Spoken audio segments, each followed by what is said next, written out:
was the only brand new character in that game. There's a reason why people immediately look at her and associate it with trash. After her world was destroyed, she continued to exist as a parasite, latching onto all other games she could. Oh no. Oh no. Yeah. Oh my god, what a waste of slot. Ingrid, let's go, bro! Let's go! Let's go! Look at this kick. What the Who is Ingrid? It's a question I wanted to figure out myself since I've never seen a character so polarizing yet at the same time have such a little presence. If you've been around the FGC for a while, it's a name that you've probably seen pop up every some odd years and then forgot about. She's a character with a rich history, spanning decades, and there are many who wish she would have been left behind. While others have been eagerly anticipating her return, not at all dissuaded by her long absence, poor reception, and her convoluted place within not only Street Fighter but Capcom itself. She's gone from hated to unknown to the mysterious underdog who miraculously came back in Street Fighter 6. There's not many characters who have a claim to having 4 first games, and even fewer who are so ingrained within the history of fighting games themselves. I've never seen a more interesting character, and so this video is my attempt to at least contextualize and hopefully justify why this one character of all the rest seems to spark such strong emotions in people. And to do that, we have to start with a bit of history and start all the way back. Not so far back, we'll get to that maybe later, if there's time. But for now, let's talk about the greatest fighting game of all time. Martial arts madness begins. 2001 is the year we make contact. Welcome to the revolution. Capcom vs SNK 2. This game was the climax of 10 years of heated rivalry between the two companies who spearheaded the fighting game phenomena of the early 90s. These companies would take ideas from each other, sometimes employees, and build up and define the fighting game genre like no other two companies. And they did this all while being practically neighbors in the same city of Osaka. Despite the constant pressure of putting out new games in order to push their competitors' games out of the limelight, the two companies did maintain a good enough relationship for collaboration titles to come about. Capcom vs SNK 2, released in 2001, was one of these collaboration games made by Capcom.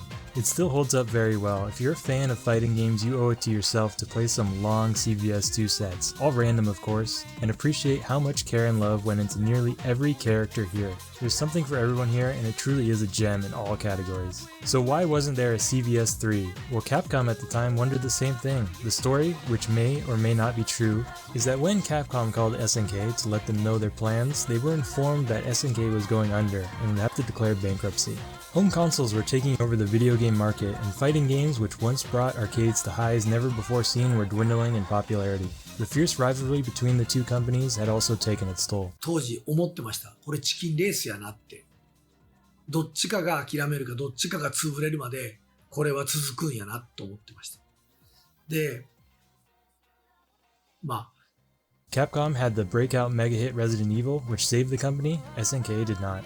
The plans for CVS3 obviously were abolished there, but this did present a new opportunity to Capcom. Before SNK was to be auctioned and bought out, Capcom would headhunt some of the talent at SNK and create a new division for them. Around 20 former SNK devs would start on a new project, now under Capcom's roof. Now on the surface this sounds like a true dream team. In CVS2 the characters came together, but with this new game the devs themselves were coming together. So surely this cool fusion would result in a game even better than what was possible before. This is the game Ingrid comes from.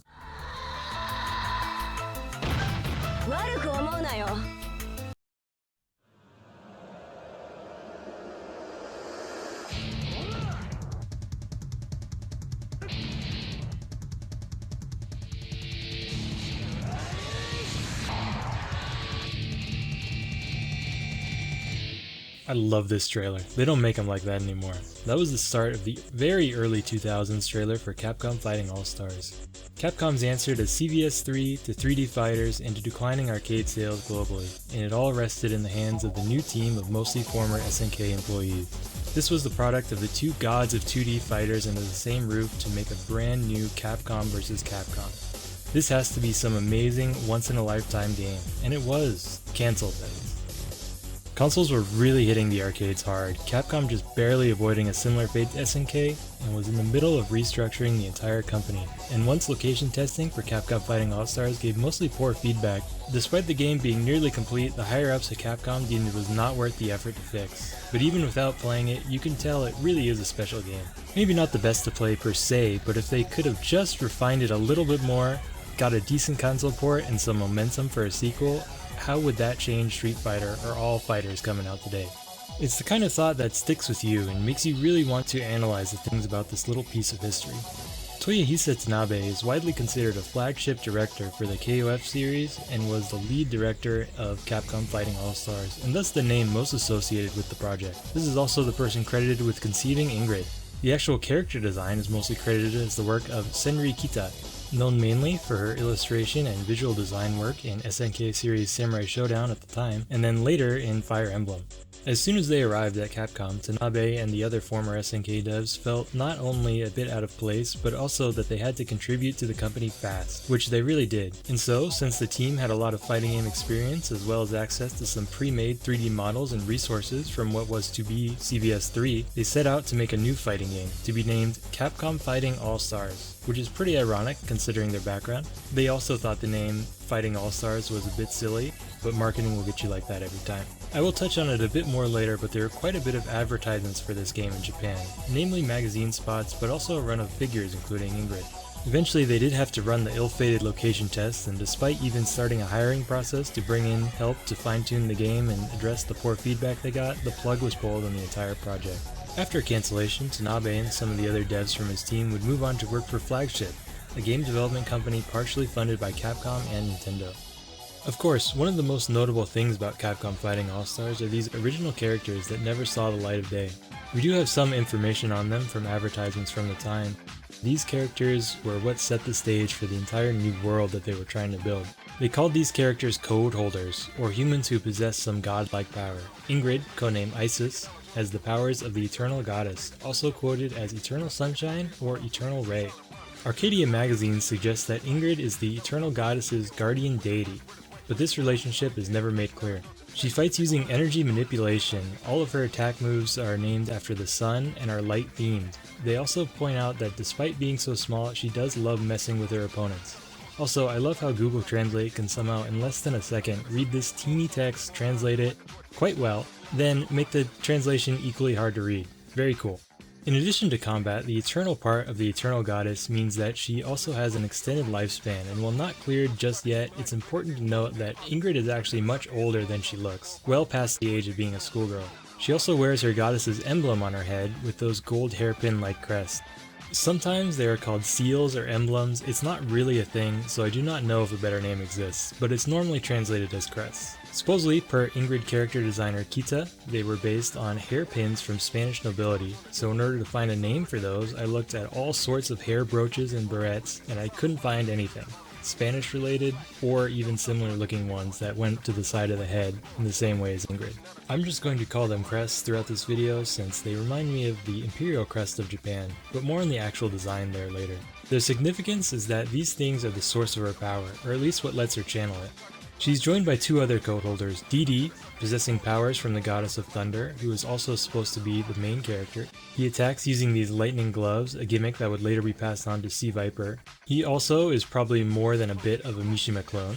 Next is Luke/Rook, also known as Fallen Angel. He's the other unnatural code holder, along with Didi, who has had his powers awakened via outside influence.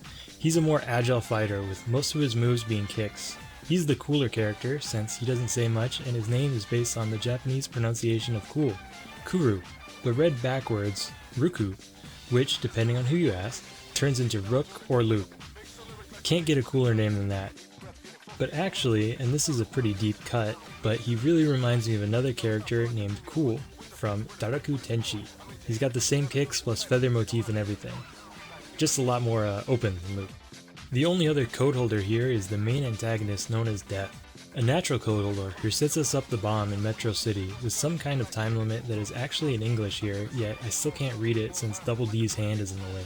Much more was revealed about this death character in future interviews about the game, which I will cover later, but Ingrid's heavy destiny, as it is teased here, is assumed to revolve around him, as she has an unrevealed relation to death. His mysterious motivation for planning such a bomb and telling everyone about it was actually just to get her attention. These are the 4 new characters and basic plot as we know it for Capcom Fighting All-Stars. Not sure where all the other characters they chose for this fit in. It would be pretty disappointing if they just bumbled around and got in the way of the Kozoler's plot. So hopefully that doesn't happen, but we don't know either way. The story itself was meant to be more SNK-like in that it was more dramatic, possibly quite a bit darker, and would have had a much higher presence than the typical Capcom plotline. SNK was always the more experimental of the 2 companies, and they seem to have brought over that same spirit for Capcom Fighting All-Stars. In addition to expanding into a new dimension, they were determined to make an un-Capcom-like game, which I think means making the characters look cool and having a more expansive story backing them up. The story would actually tie into the gameplay in that there would be a time limit for completion and you'd get different endings based on how fast or slow you completed certain stages. Some of the other experimental mechanics included dramatic counters, which were sold as a crucial system that combines dodging and counterattacking, and looks like one of the most obnoxious mechanics I've ever seen, and apparently it wasn't that well received at the time either.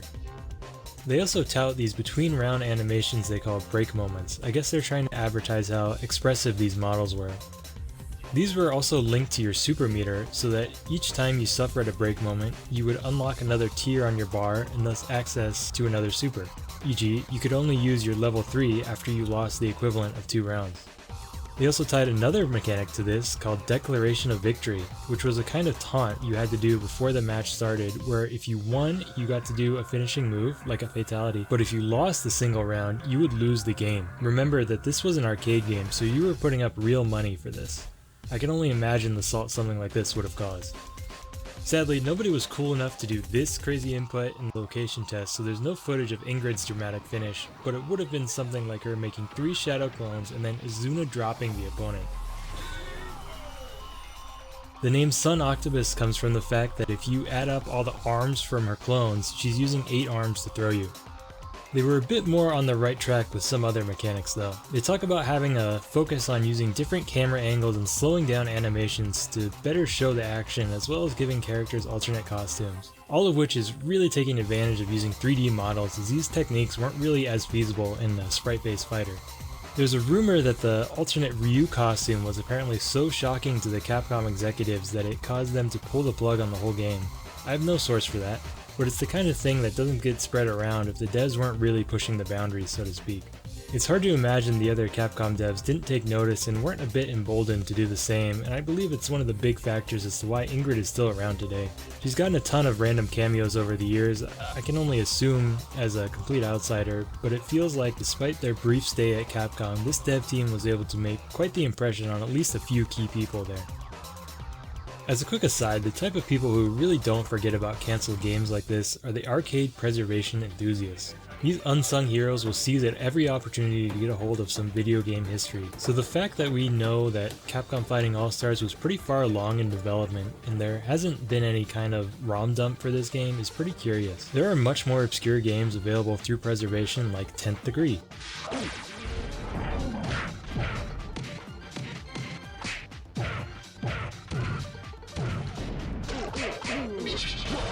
A game that was also cancelled mid-development due to, quote, the poor state of the fighting game market sometime in the late 90s, and yet here I am playing it. A full working version, mash meter and all. Despite being clearly unfinished, this game has a pretty cool unique vibe going on, and you can have fun with it. If it had an easy to set up versus mode, it would be great for a mystery tournament or something. This game even has its own version of death. I guess that means Dolly is this game's Ingrid? Nobody really even asks why this is possible, it's just assumed that really talented people will always put in the work to preserve, restore, and archive games.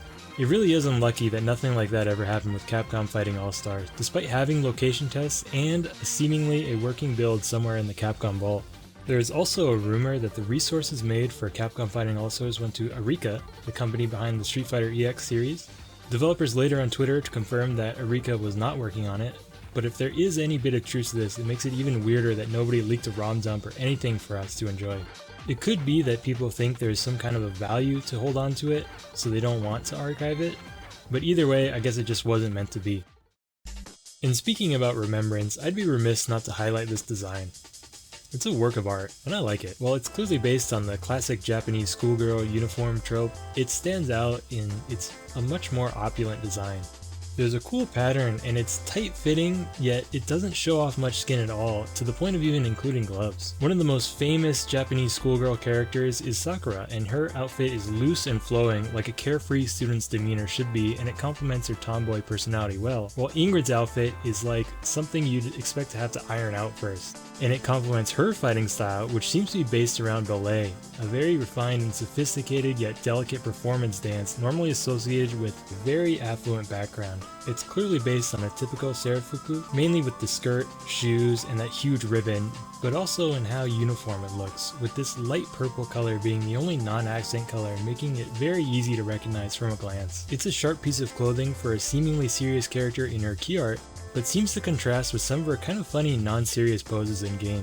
We don't know if she was supposed to have a sad backstory or anything, but I like to imagine something like that in addition to these silly schoolgirl poses would have given the character a bit of depth. Characterizing Ingrid as someone playful yet takes certain things seriously, or someone who tries to hide their real emotions behind a childlike demeanor. The mystery and really the frown is why I think she works so well here. The contrast shown between serious and playful, plus all the unknowns surrounding the whole game, makes Ingrid really this one-of-a-kind enigmatic character to study. A few extra pieces of info on this game are revealed later, which give us a few hints, but we're really left wondering on the details of what's going on with Ingrid in Capcom Fighting All-Stars. Suffice to say that this costume plus the red eyes white hair combo, which always works so well in anime, really strikes a chord with people. There's other reasons to like a character of course, but I think saying the design here isn't doing some heavy lifting would be a disservice to the character. What other character was saved from absolute obscurity from pretty much just their character design? Even if she's not in your top 10 best fighting game designs, it's a pretty strong argument for an honorable mention at least. One of the reasons I think she's so much more popular in Japan, besides the in general more media coverage that Japan always gets with fighting games, is because they actually did roll out a few figures of the character. I showed one of Ingrid packaged next to Chun already. There was also one of her in the same dress that the female presenters at the Capcom booth wore during the Tokyo Game Show in the fall of the year 2000, both of which I have to assume were quite popular since there would be much more Ingrid figures to come in the following years. Which would be another point for this design. It attracts the kinds of fanatics to really latch onto a character like Ingrid and buy her merch. Not that I would know anything about that. That is, if you lived in Japan of course. In Japan there was merch. And also much more stuff in magazines, like a fan page where your art could be featured in the magazine. In English, I found 2 scanned magazine spots from back then. One that's incredibly sparse, and one that's incredibly pessimistic. This one also incorrectly states that there are only 2 new characters in the game. To be fair to these publications, back then Japan would always get arcade releases first, and oftentimes since localization and translations would take a while, it wasn't uncommon for the first overseas versions that we got would actually end up being the first revision of the game. It could take months for us to play a game that was already released. So in other words, Arcadia is covering and hyping up a game that was going to be coming out soon, and anything about this game in the Anglosphere is covering a game they only kinda heard about.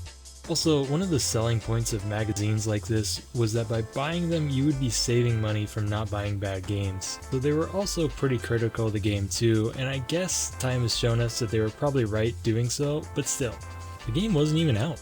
What's more is that arcades were having a much worse time in the US due to being less population dense overall, so even if your local arcade was still in business somehow, it was probably unlikely that you would see this game unless it came to consoles later. The interesting thing about Capcom Fighting All-Stars is really beyond the actual game itself, it's what it could have changed. If the market and Capcom themselves were not so volatile, would they have been able to make the changes they wanted? Would there be this divergent Capcom 3D fighting game series? I see people ask for a Capcom vs Capcom type game all the time these days, and this game seems to lay the groundwork well enough. Even though it wasn't well received, first editions of fighting games are normally pretty rough. So if the gameplay and presentation of Capcom Fighting All-Stars was a bit spotty, if it could just sell enough to get its foot in the door, this could have been something special. It's frustrating that we can only really scratch the surface of what was the spirit and substance of this game. It disappeared for us humble fighting game civilians, but maybe due to the weird circumstances with Tanabe's team, the boldness of their choices, the alluring characters and world, or something else we've never seen, the fact remains that this game has left at least a small impression on the fans and or the people who've contributed to make and refine these kinds of games. We'll never know exactly which little things we take for granted today that may have been influenced by this obscure, cancelled game.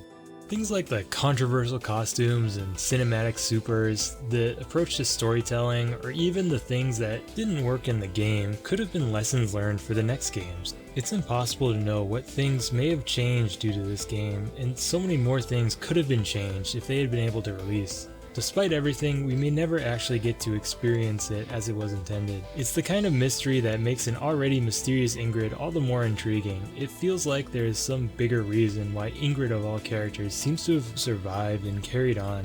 Her divinity of being a natural code holder to the eternal goddess seems to have carried over into real life. In the end, Tanabe blames his own inexperience for the project failing, but I do feel like he's a bit too hard on himself. The odds really were stacked against them, and even great games get cancelled or don't perform like they should. While the whole concept of SNK devs within Capcom sounds like a dream come true, it can only realistically come about from some pretty big changes in the gaming ecosystem. And these changes put the whole project on a very shaky foundation, which is maybe even putting it lightly. They needed to evolve in a way that both companies had been reluctant towards for years while sticking the landing on their very first try. They didn't just have to make the game. They were competing with both Tekken 4 and Soul Calibur 2, which were already out. All the other 3D fighters had already outgrown their awkward first steps. In fact, Virtual Fighter had its 10th anniversary that year in 2003. If you were looking for a fighting game back then and liked 3D fighters, then you were probably already familiar and satisfied with those, and anyone who wasn't and maybe just liked Ryu or other Capcom games up to that point was probably disappointed with how different this game was from what they were used to. To make things worse, Tanabe and presumably the other former SNK devs working under him seemed to have a rough time working on the game. They were able to do a lot in a very short period of time in an industry and culture infamous for brutal crunch periods. There was real blood, sweat, and tears put into this game, and having a project that you worked on, believed in, and had a plan to save get cancelled like that, I think would be devastating for any creator. And yet, after everything, Tanabe says he felt saved when Ingrid would be appearing in a new Capcom game just a year later. Even though it was just a sole surviving character from the entire world that they had made, at least there would be something, possibly the one tangible thing, that would come about from all of his and his team's work during this turbulent period in his life.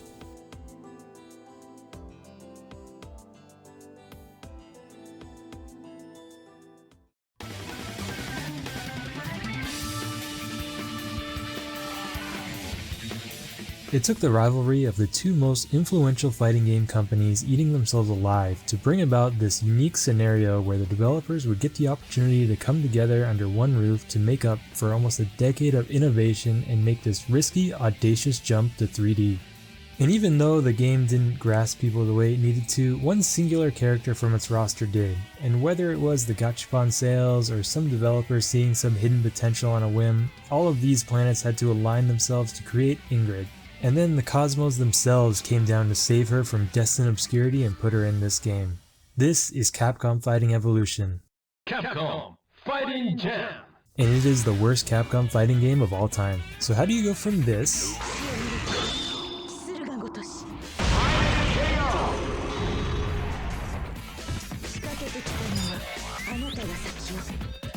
to this?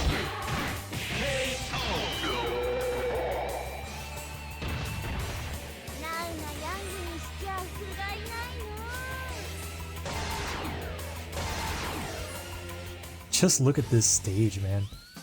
Imagine if you saw both of these games next to each other on the shelf. It feels unfair to compare the two.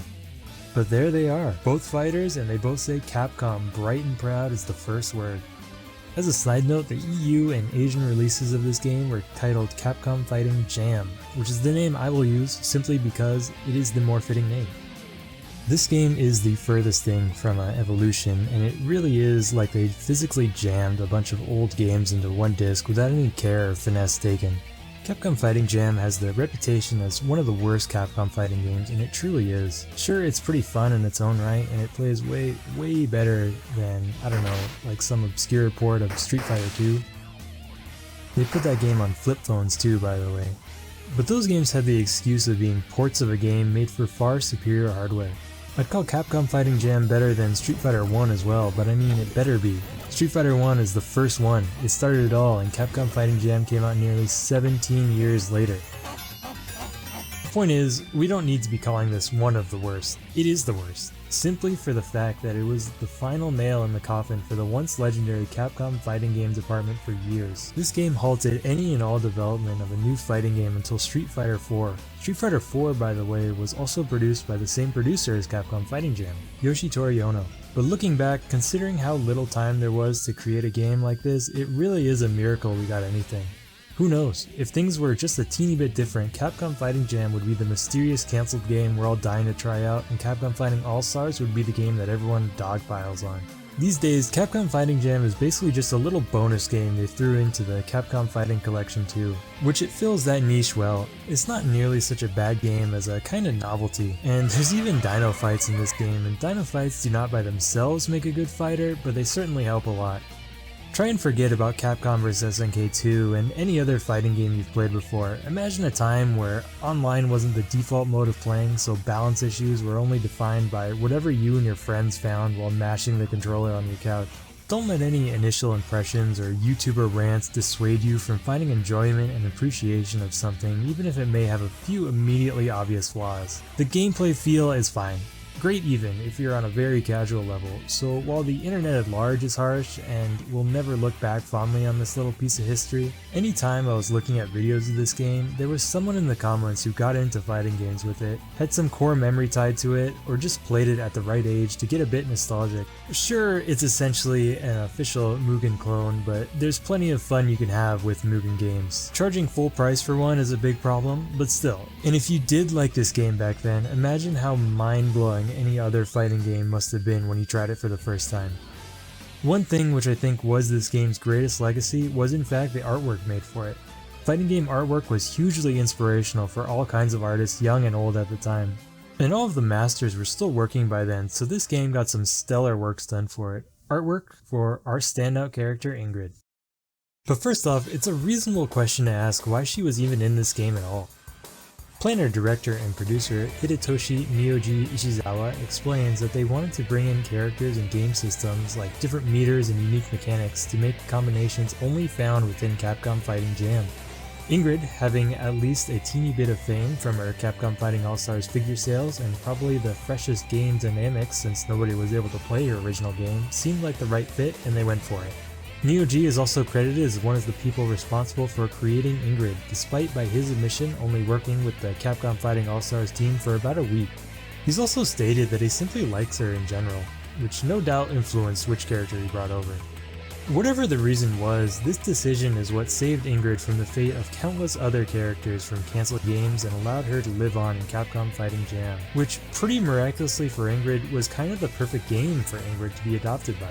It was an anything goes crossover game, so it really doesn't matter too much that she maybe doesn't fit in super well. Any other kind of project, and I doubt she would even be considered, much less featured the way she is here. She is the only original character in the game, though maybe most original is more accurate since she takes most of her moves from Capcom Fighting All-Stars, but ported into 2D. Hauser and Newell are also new characters, technically since they weren't playable in Red Earth, but even still, this is her game. Besides the artwork, to promote the character and the game, several figures were produced by companies such as Banpresto and Ski, as well as a gachapon figure of her Midnight Bliss transformation by Yujin. She pops up everywhere in this game. It's like she's got her own spotlight right in the center of the character select here. Your eyes are just naturally drawn to her. However, this position of poster girl would end up acting less like a spotlight and more like a target.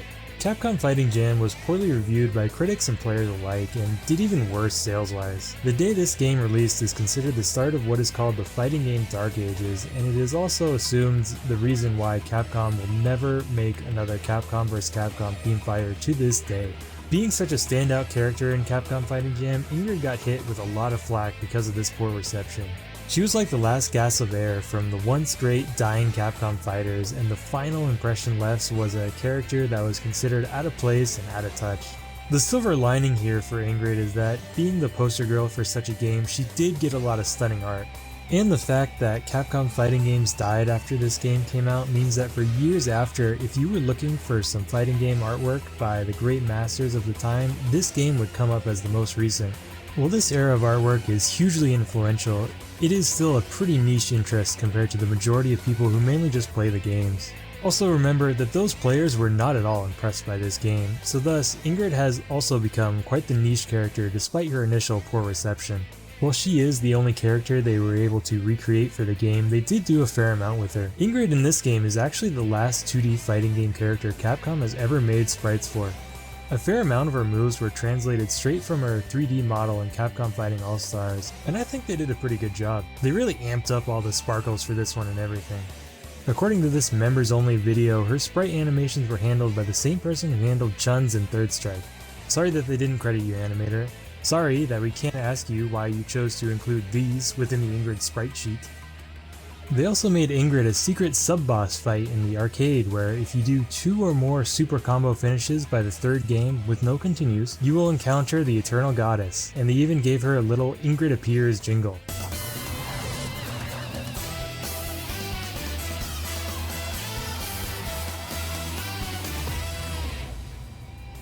Which is based on her theme song that plays during the fight. Yes, there is an original song about Ingrid made for this game. It is named Haze. The song is funny since you can't talk about this game without mentioning the shoestring budget, yet they went ahead and made a whole anime opening song about Ingrid. I don't really like doing research for stuff, so I don't know what copyright laws are, and I'm not sure if I can play the song, but it kinda sounds like this.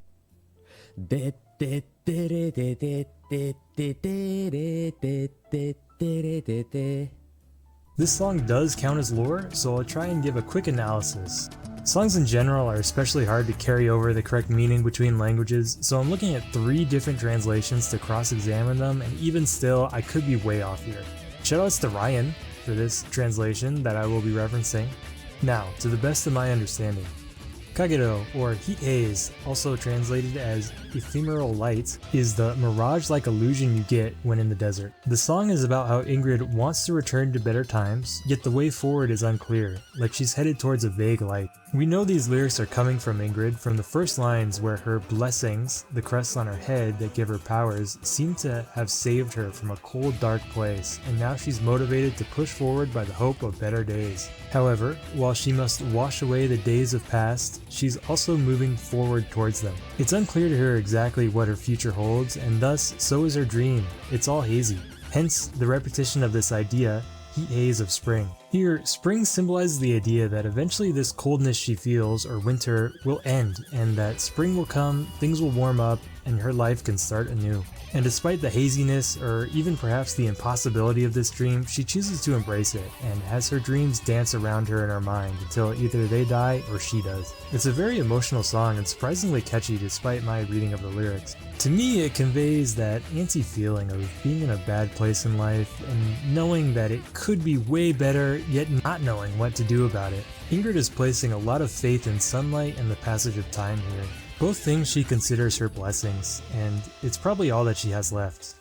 And believe it or not, that's pretty much her entire story in this game. Or at least, in a very Capcom Fighting Jam move, the most concrete details that we have of her are her song lyrics. There's no real official plot to this game, and also no backstory. We can assume some things, however. Pyron is the final boss for all arcade endings, and his whole thing is being an alien who fancies himself like a god of war. So for this game, he must have brought the 6 worlds together to fight people so he wouldn't be bored, which is I think what's happening here in his ending. The story definitely leaves a lot to be desired, but honestly, it's still not even the worst fighting game story I've seen. We can check out Ingrid's ending at least. Just beat Pyron at the end of arcade mode and... you can't press A.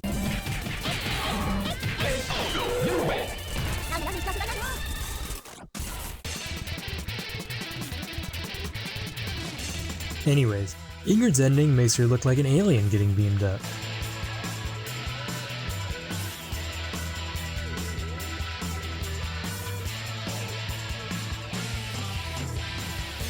Then it seems as though she is putting down her crest, possibly signifying that she doesn't need her sun powers anymore and that she is done fighting.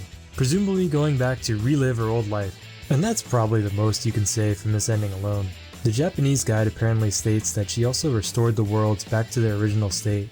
Perhaps instead of alien, goddess is the more accurate term for Ingrid in this game. But then, Pyron is a literal alien, so who knows? It's hard to tell where to even draw the line between alien and god anymore. Also, if the art style for these endings looked familiar, that is because it was made by Udon Comics. And this game represents one of the very early partnerships between them and Capcom. It is the first in-game materials made by Udon for a Capcom game. Udon and Capcom still work very closely with each other to this day, often making side story comics for Street Fighter and other Capcom series. Udon also has a bit of a history with Ingrid, but we'll get into that later. Funny story that I stumbled upon was during a convention where some of the Udon staff reminisced about how strict Ishizawa was about drawing Ingrid for the cover of this JP Arcadia magazine, always insisting on making her, quote, cuter and sexy, to the great confusion of the Udon staff. To be fair here, Ingrid was probably a fairly big and one of the only solid selling points for the rushed game, but it's still funny to imagine the cultural differences in those discussions. As for this game though, that is the entire ending, and while all characters' endings leave a bit to be desired and were clearly rushed despite being outsourced to another company, it's pretty thematic and leaves you pretty curious about her, so at least it's fitting for Ingrid. I do like some of the other endings here too. Felicia and Guile endings are pretty cool. Shinakuma saves the Earth by fighting a meteor. Awesome. Karin's is really weird if you stop to think about it for a bit. She's probably the weirdest Street Fighter character low-key. I'll mention her Alpha 3 ending too in a bit.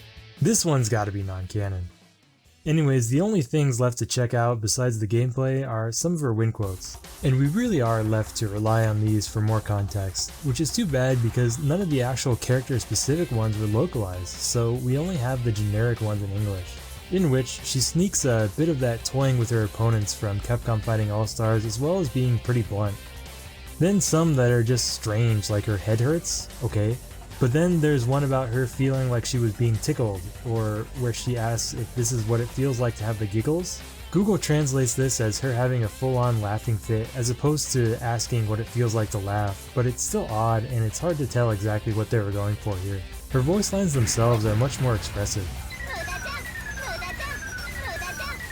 They're using the same voice actor and even reused samples from Capcom Fighting All-Stars.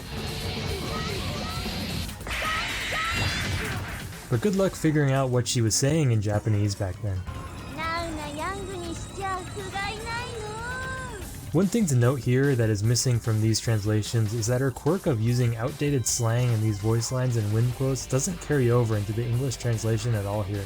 So you'd never know about it unless you really dug deep. In the JP version, she uses washi as her first person pronoun along with some other, in general, old-timey slang, which gives the impression of a much older speaker, which is important since in the English version she basically just comes off as another schoolgirl like Sakura or Karin, but with more sparkles. One example of the outdated Japanese slang used is actually this intro dialogue, making it ironically mean less when heard by a native English speaker than a Japanese one. In English, it's really just one line where she uses the word whippersnapper, which you would only see if you met the requirements for the Here Comes Ingrid event. It's pretty difficult to find any meaning to a character using such a word one time, so it just comes off as awkward.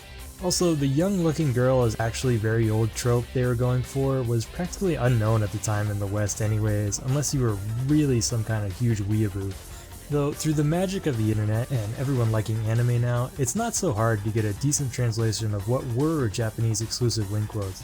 I did find an old GameFAQs guide from back then that started in 2005, but apparently as soon as I guess the second person to understand Japanese questioned the original guy who translated these quotes, a lot of his stuff ended up being deleted. Sorry to bring up such ancient drama here, but it's really sad to see things like this potentially lost to time. Anyone spending time making and contributing to guides like these were all huge fans, and the one I found just happened to talk about Ingrid a bunch, as well as talk about conventions and other things the author had been to, which is where that Udon anecdote from before came from.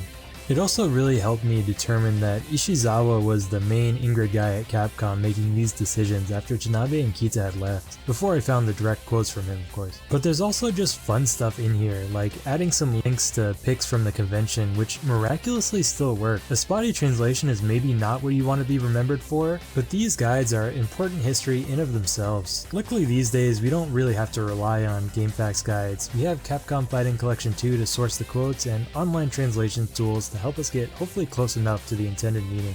And we're starting off here with Ingrid's win quote versus Ryu. She seems to relate to him traveling a lot and not having a chance to settle down somewhere. In her win quote to Rose, Ingrid is afraid that Rose will reveal her secrets if she reads her fortune, which can seem pretty suspicious, but there are a lot of reasons a person would want to protect their privacy, which is why a VPN is nah, I'm just kidding. We are left wondering though why Ingrid feels so strongly about this. She could be hiding a weak point, maybe within her backstory there is a secret to the source of her powers that cannot be revealed, or maybe a more human approach where she's simply afraid of the reaction Rose may have. Ingrid is all alone here. She's separated from the game she was supposed to be in, closed off from everyone, even in the character select screen. It's typical for people who cannot, or perhaps do not get the chance to interact with others often to feel uncomfortable and afraid to reveal anything significant about themselves. It doesn't matter if what was revealed would get a positive or negative reaction. For Ingrid, people being confused about her is more familiar and perhaps a more comfortable situation. I know this is a lot of assumptions on one win quote, but this will come up again when we see Rose in the next game too. That said, it is possible that Ingrid has done some unethical acts in her past that may weigh on her mind. In her win quote versus Shinakuma, she says that she's no devil, but not an angel either. The details on what this event could have been, perhaps some Capcom Fighting All-Stars plot, we may never know. Guy's win quote versus Ingrid seems to reinforce this idea that Ingrid seems to not be aligned with neither good nor evil. Ingrid being neutral rather than good will also come up again in the next game. Another important little tidbit is that Bison recognizes that Ingrid has a unique type of power that he hasn't seen before. This would be confirmed by Street Fighter 6 director Nakayama much later on, but regardless, Bison is not impressed because he still won the fight. Ingrid also implies here to Dimitri that she may have to visit the Demon Realm Makai at some point. This may seem like a pretty out there threat, and it is, but consider this foreshadowing for some of the other abilities Ingrid has. She eventually does even visit Makai, just in a much later game. Jeddah explains everything there is to know about Ingrid. It's as simple as that. She also has a few lectures to give out in that special old person lecturing tone in her win quotes with Guy and Jeddah respectively. Then she ironically scolds the youth by telling Sakura to pay more attention to the latest fashion trends, which does hint that Ingrid's clothes are actually not a school uniform, but maybe high fashion. Sakura in her win quote relates Ingrid to Karin, asking if she knows any rich girls. Ingrid also mimics Karin's laugh after beating her, which is maybe one of the more brutal win quotes I've ever seen. My favorite win quote here is Ingrid versus Guile. Remarking on him holding his crouching position for so long, it's a bit cheeky, a quote you can really feel if you're older, and I'll never look at Guile the same way again. It's a great example of the kind of thing an oddball character like Ingrid could add to such an already established, long-standing series. Also, Hydron wants to turn Ingrid into a maid. Don't know what's up with that. Could be something deeper there, or just similar taste to Dimitri. Here's her Midnight Bliss transformation, by the way. She even gets 2 colors. Anyways, that's pretty much everything about Ingrid's first appearance in a released game, except of course for her actual gameplay. To give context to Ingrid's gameplay, it's a bit helpful to know about this game's whole gimmick, which is to make the characters play like they did in their respective games. So unlike CVS 2, where we got fun stuff like making Sim and Honda run using the groove system, they just gave the characters their base game attributes. So Alpha characters have custom combos, Darkstalkers have everything, and Street Fighter 2 is Street Fighter 2. You got a super bar, but no dash, no air blocking, no rolls, no balance. I can kind of see what they're going for in that. When you first hear select your groove in CVS 2, that can really mess you up, unless someone spells it out for you that like the A groove is for the alpha games. In Capcom Fighting Jam, if you're coming from Street Fighter 2, the transition was a lot easier. Good luck throwing with hard punch, since they changed the grab input, but the idea was there. In an interview at a convention, one of the selling points Ono mentions is that since the characters all play true to their own games, you get to see who's the strongest. And yeah, they did it.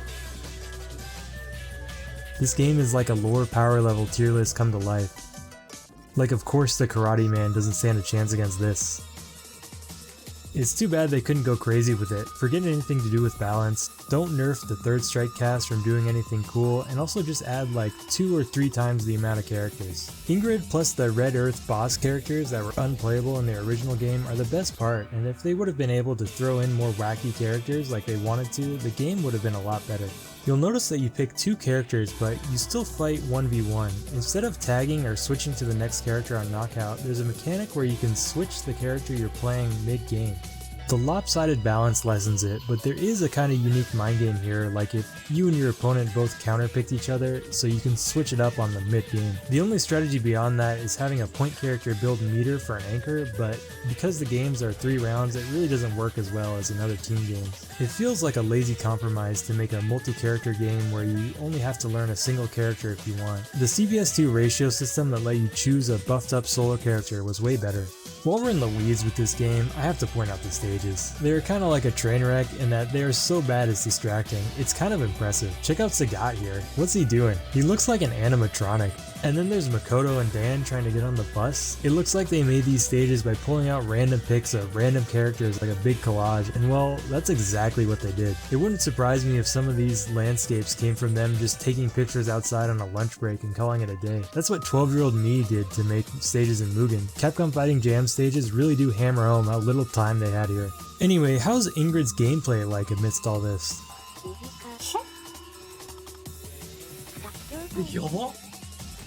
おお、許可で強いやん。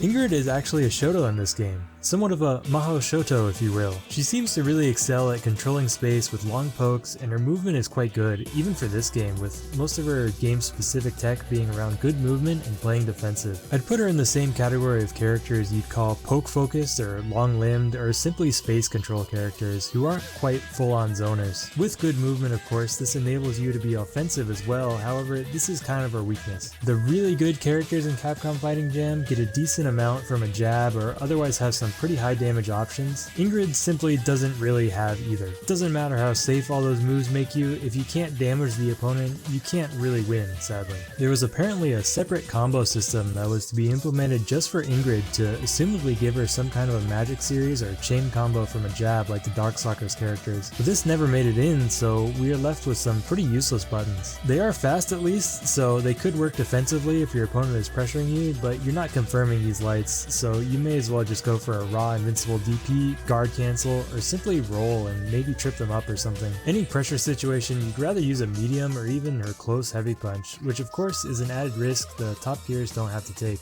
This game was only seriously played for about 7 months in Japan, with the climax being the big Togeki Super Battle Opera 05 team tournament hosted by Arcadia.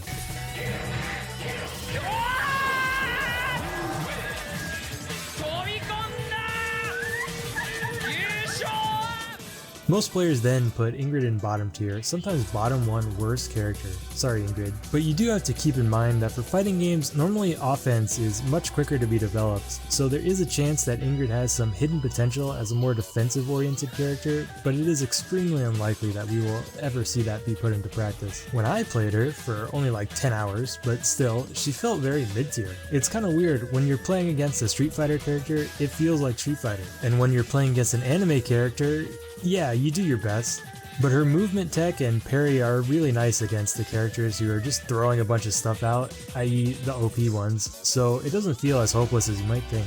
If you are feeling like loading up Capcom Fighting Collection 2 and praying that some other sicko is playing this game, here's some tips. Her parry is godlike, and should be the basis of your game plan, since nobody expects it at first. Once you establish that, then you can combine her fireball and hard punch to really pester slower opponents. Also, never forget to be rolling. Her air tatsu and slide are pretty fun as well. Jump hard punch into close hard punch into quarter circle forward hard kick is the most useful combo I could find. You can also cancel out of her medium punches if needed, and like I said before, if you can get anything decent from these lights, then you really should be spending your talents elsewhere. Supers are decent, yet overshadowed by her level 3, which does amazing damage when you combo into it from her parry. Overall, Capcom Fighting Jam is a game that had a pitifully low budget and even less dev time, so you really can't blame Ono, no matter how tempting it is. In truth, he wasn't even the game's original producer, that guy quit. It's like the entire fighting game arcade industry was sinking like the Titanic, and they gave Ono a bucket and told him to get to work. That said, looking back, it does play well enough, and you know, it was released, and we can play it, so it's got that going for it. And it could always be worse, although the aftermath of this game doesn't get much worse. This game's main legacy will always be as the death knell to Capcom's fighting game division and the harbinger of the dark ages of fighting games. And while brief and objectively unsuccessful at this time, producer Yoshinori Ono would eventually go on to deliver the hardest pitch in fighting game history, and get the miraculous green light to reboot Street Fighter and help bolster the entire fighting game community to heights not seen in years. If it wasn't for Ono, there may not be a Street Fighter game for Ingrid to come back to. Capcom Fighting Jam is a game that's hard to celebrate for its own merits, as it did essentially the opposite to the FGC as Street Fighter 4 did, but it has its own unique place in history, and it's something that we can at least enjoy looking back on. Even though it never made a big impact with its actual intended audience, it still made its own mark on the genre in its own unique way. As a manager and producer, I think any game could be a failure if it is created without a guiding vision throughout the whole process. If it's just kind of a hodgepodge of a bunch of different stuff and there's not some guiding voice keeping it on track, that's a failure even if it sells. And so Capcom Fighting Jam was in reality kind of the perfect game for Ingrid to cheat death and latch onto. It had just the right amount of crazy, was made at the right time by the right people. If anything was just a teeny bit different, Ingrid would have no doubt been swept into the bin and forgotten. That didn't happen. Ingrid cheated her fate of destined obscurity and secured a spot in history as a Capcom fighter.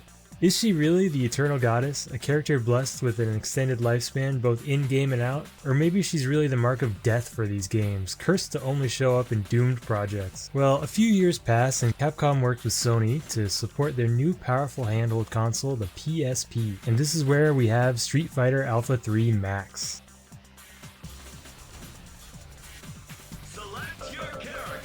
I will be using the American name here since Max is a cool name, and way better than saying the Japanese subtitle double upper 50 times. But hey, look at the first two words, Street Fighter. We've finally got a game that establishes her as a Street Fighter at least.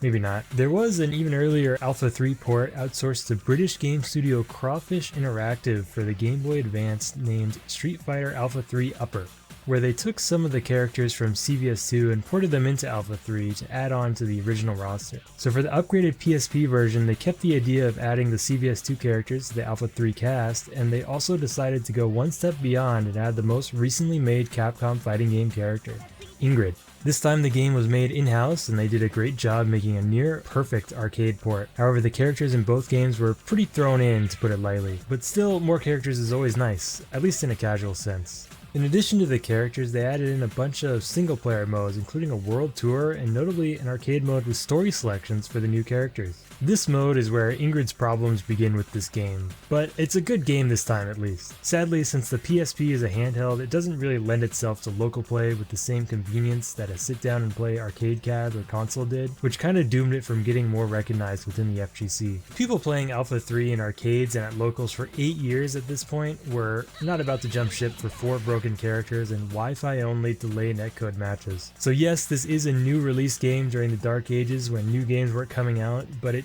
didn't really count since it doesn't really change anything in the competitive scene. In other words, this is the third game to include Ingrid and the third game to be doomed to never be popular from the start. Although we are getting better, the game wasn't cancelled and wasn't a flop of catastrophic proportion. Despite the PSP being a fairly niche handheld, this version of Alpha 3 sold almost as much in the States as the original console port for the PS1 did. It really is an excellent port that looks great and has reduced load times. If it wasn't for the fact that it was on the PSP, then this may have been adopted as the definitive version of Alpha 3. And another thing this game has going for it is a story. Yes, this is the first released game where Ingrid has a full story instead of just an ending. It gets pretty messy and nobody liked it, but at least it's there. Worth noting that in general, not just the new characters' arcade modes, but certain parts of Alpha 3's story have been retconned. Ingrid is also pretty certainly not canon here, but there are some things that happen that we'll get referenced to in later games. The story is still a big part of her identity. I'm more focused on the plot as a vehicle for characterization rather than a strict canon, and honestly, I think so were the devs. Nash, for example, dies in Alpha 2, but they gave him a story here anyways, which is weird, but it'd be weirder to just remove him from the roster. Don't want people not picking the tragic hero characters if they'll just get axed in the next update. But this does set the precedent for Ingrid being totally uncanon despite having an arcade mode here. Alpha 3's story is set firmly after Alpha 2, with many character stories being continuations of what happened in Alpha 2. The plot of Alpha 2 Ryu is both the aftermath of Ryu beating Sagat in Street Fighter 1, specifically meeting Akuma and learning about the Satsui no Hado, and also the rise of the crime syndicate Shadaloo. And here's where Bison creates his Psycho Drive to extend his life and drain the life from others to fuel a death ray nuke to increase the world's pain and misery, as Bison does. And just look how happy he is. Which, by the way, Karin also has. She uses it to destroy the Psycho Drive, and it's not even a non-canon element here, since it's brought back to job in Street Fighter V. I would also argue it's even scarier than the Psycho Drive, since 1, she doesn't need to hold a huge world tournament to collect fighter energy or whatever, it's just a phone call away, and 2, it's already in space. The implication being that the Japanese, or at least some government, signed off on a citizen/business not only owning and operating a potential mass destruction device, but launching it into space where not even a burly wrestler could come and destroy it if necessary, which is the plot for most of the good guys in Alpha 3.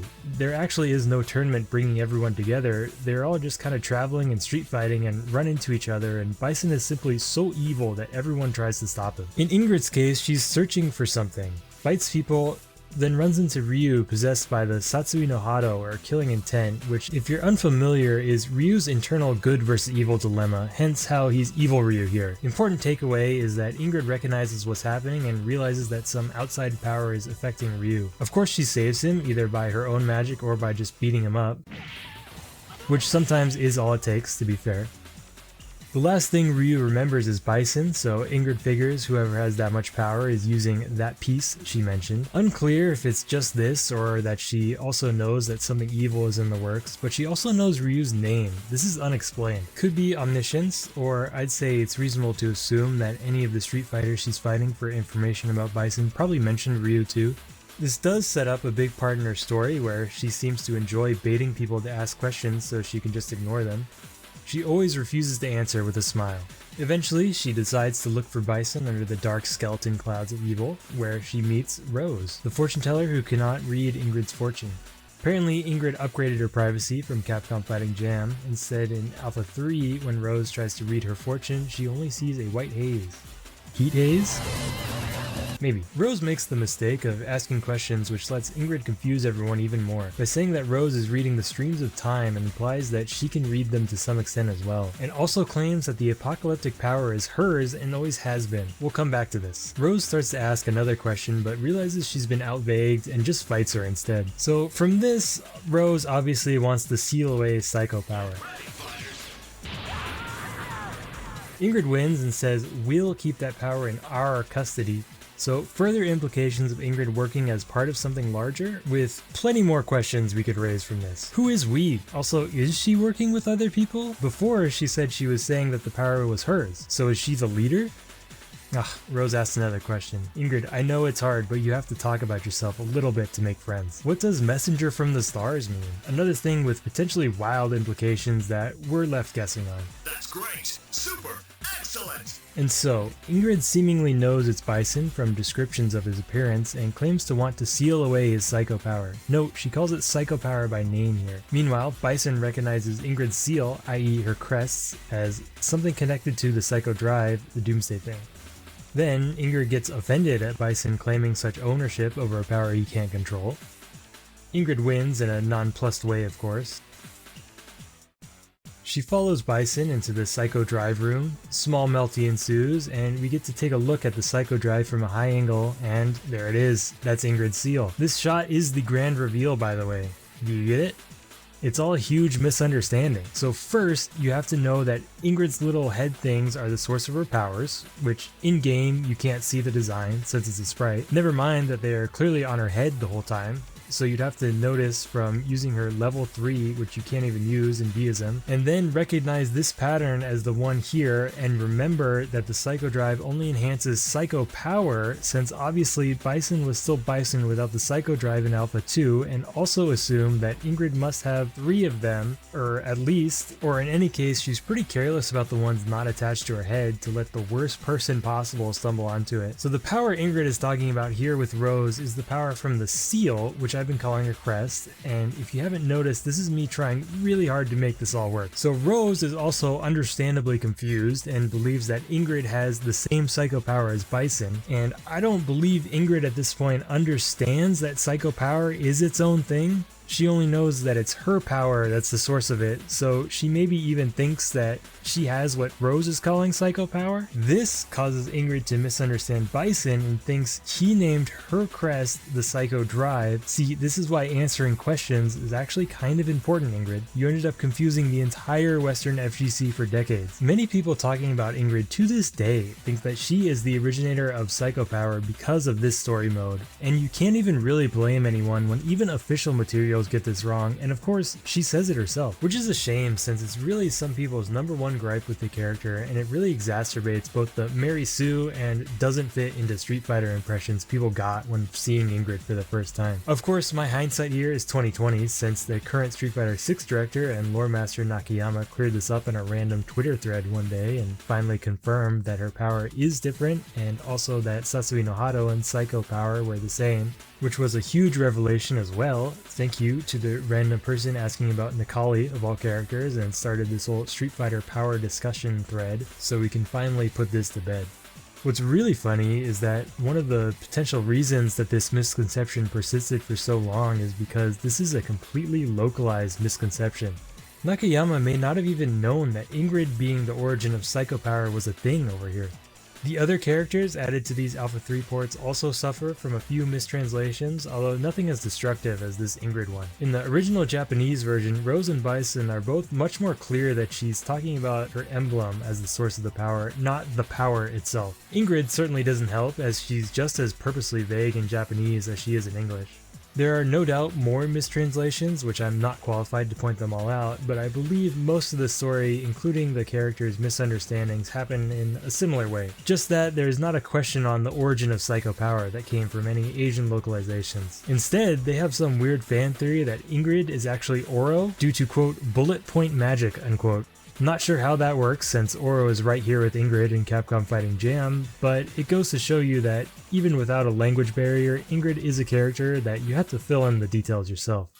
Anyways, back to the story. Ingrid overloads Bison with Psycho Power as well as the machine he's attached to, then decides it's convenient to fly the Psycho Drive away. The Psycho Drive, by the way, is the giant statue in Sagat stage. Alpha 3 is wild, and so must be Ingrid. She's even sitting on top of its head as it flies away. This game is where the impressions of her being a goddess come from, since obviously her vast powers make her pretty aloof to this giant world-ending threat that for the normal Street Fighters takes like the whole cast to combat. Here she always seems more focused on her work, whatever that is. Also, as a little teaser post-credit sequence, she reads the stream of time, I guess, in her book, and sees that her next stop includes Ryu again in the distant future of 2010X, which would actually come true in a way. More on that later. Also, people take this to mean that Ingrid could also time travel due to this, plus Rose not being able to read her future since her time stream would be non-linear in that case.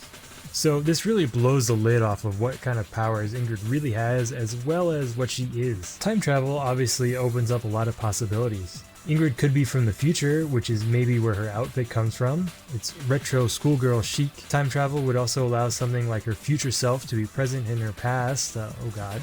Moving on, this game really brought her canonical power level up more than a few tiers. Where it wasn't clear exactly in Capcom Fighting Jam, in Alpha 3 her power level is far above a superpowered Bison while also being super knowledgeable to know more than Rose. Plus, she can also time travel and stuff if that wasn't enough. However, she isn't all-knowing and all-powerful since it still did take her 15 minutes for Bison instead of just like instantly. If she isn't a god tier power, then she's still the closest the series has ever gotten. There's a theory here that she maybe just works for some unnamed, never mentioned Capcom god as an enforcer or something. That her powers are just borrowed from the crest and that she'd be normal without them, or also a theory that she's supposed to be a girl possessed by a god. But no matter how you want to interpret her in this game, it's far from the ideal introduction to the Street Fighter universe.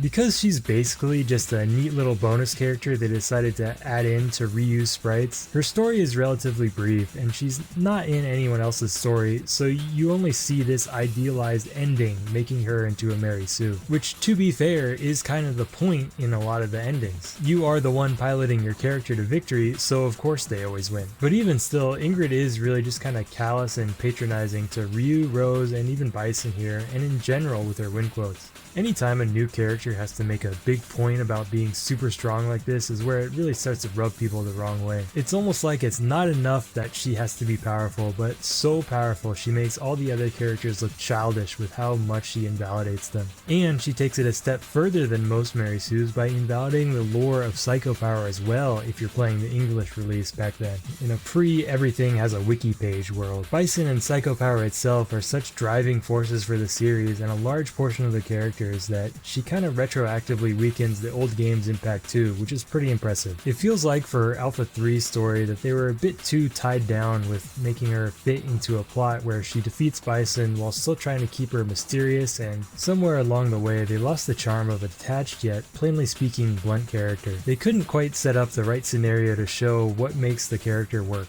She's not in a spot where it's gratifying to see a character breeze through her troubles. She's in the same spot that we saw the rest of the cast struggle through a valiant battle. Nothing wrong with being cool and nonchalant in the face of danger, but there is a balance to that where you do have to show them falter a bit to keep them human, or at least relatable. In Capcom Fighting All-Stars, there's this buildup of her having a heavy destiny, something that would seriously affect her. All the playing around and teasing that you see while she fights people makes me want to see what would make Ingrid serious for once. You could have a mysterious character but still have her care about things and show real dramatic emotions. In fact, that would also make the playful side even more endearing. I like that there is this ambiguity on whether or not she is truly a godly being or a human, but does it really matter? If she's not serious about Bison, then there's pretty much nothing in Street Fighter to really put pressure on her like that. There is no mystery here on how powerful she really is.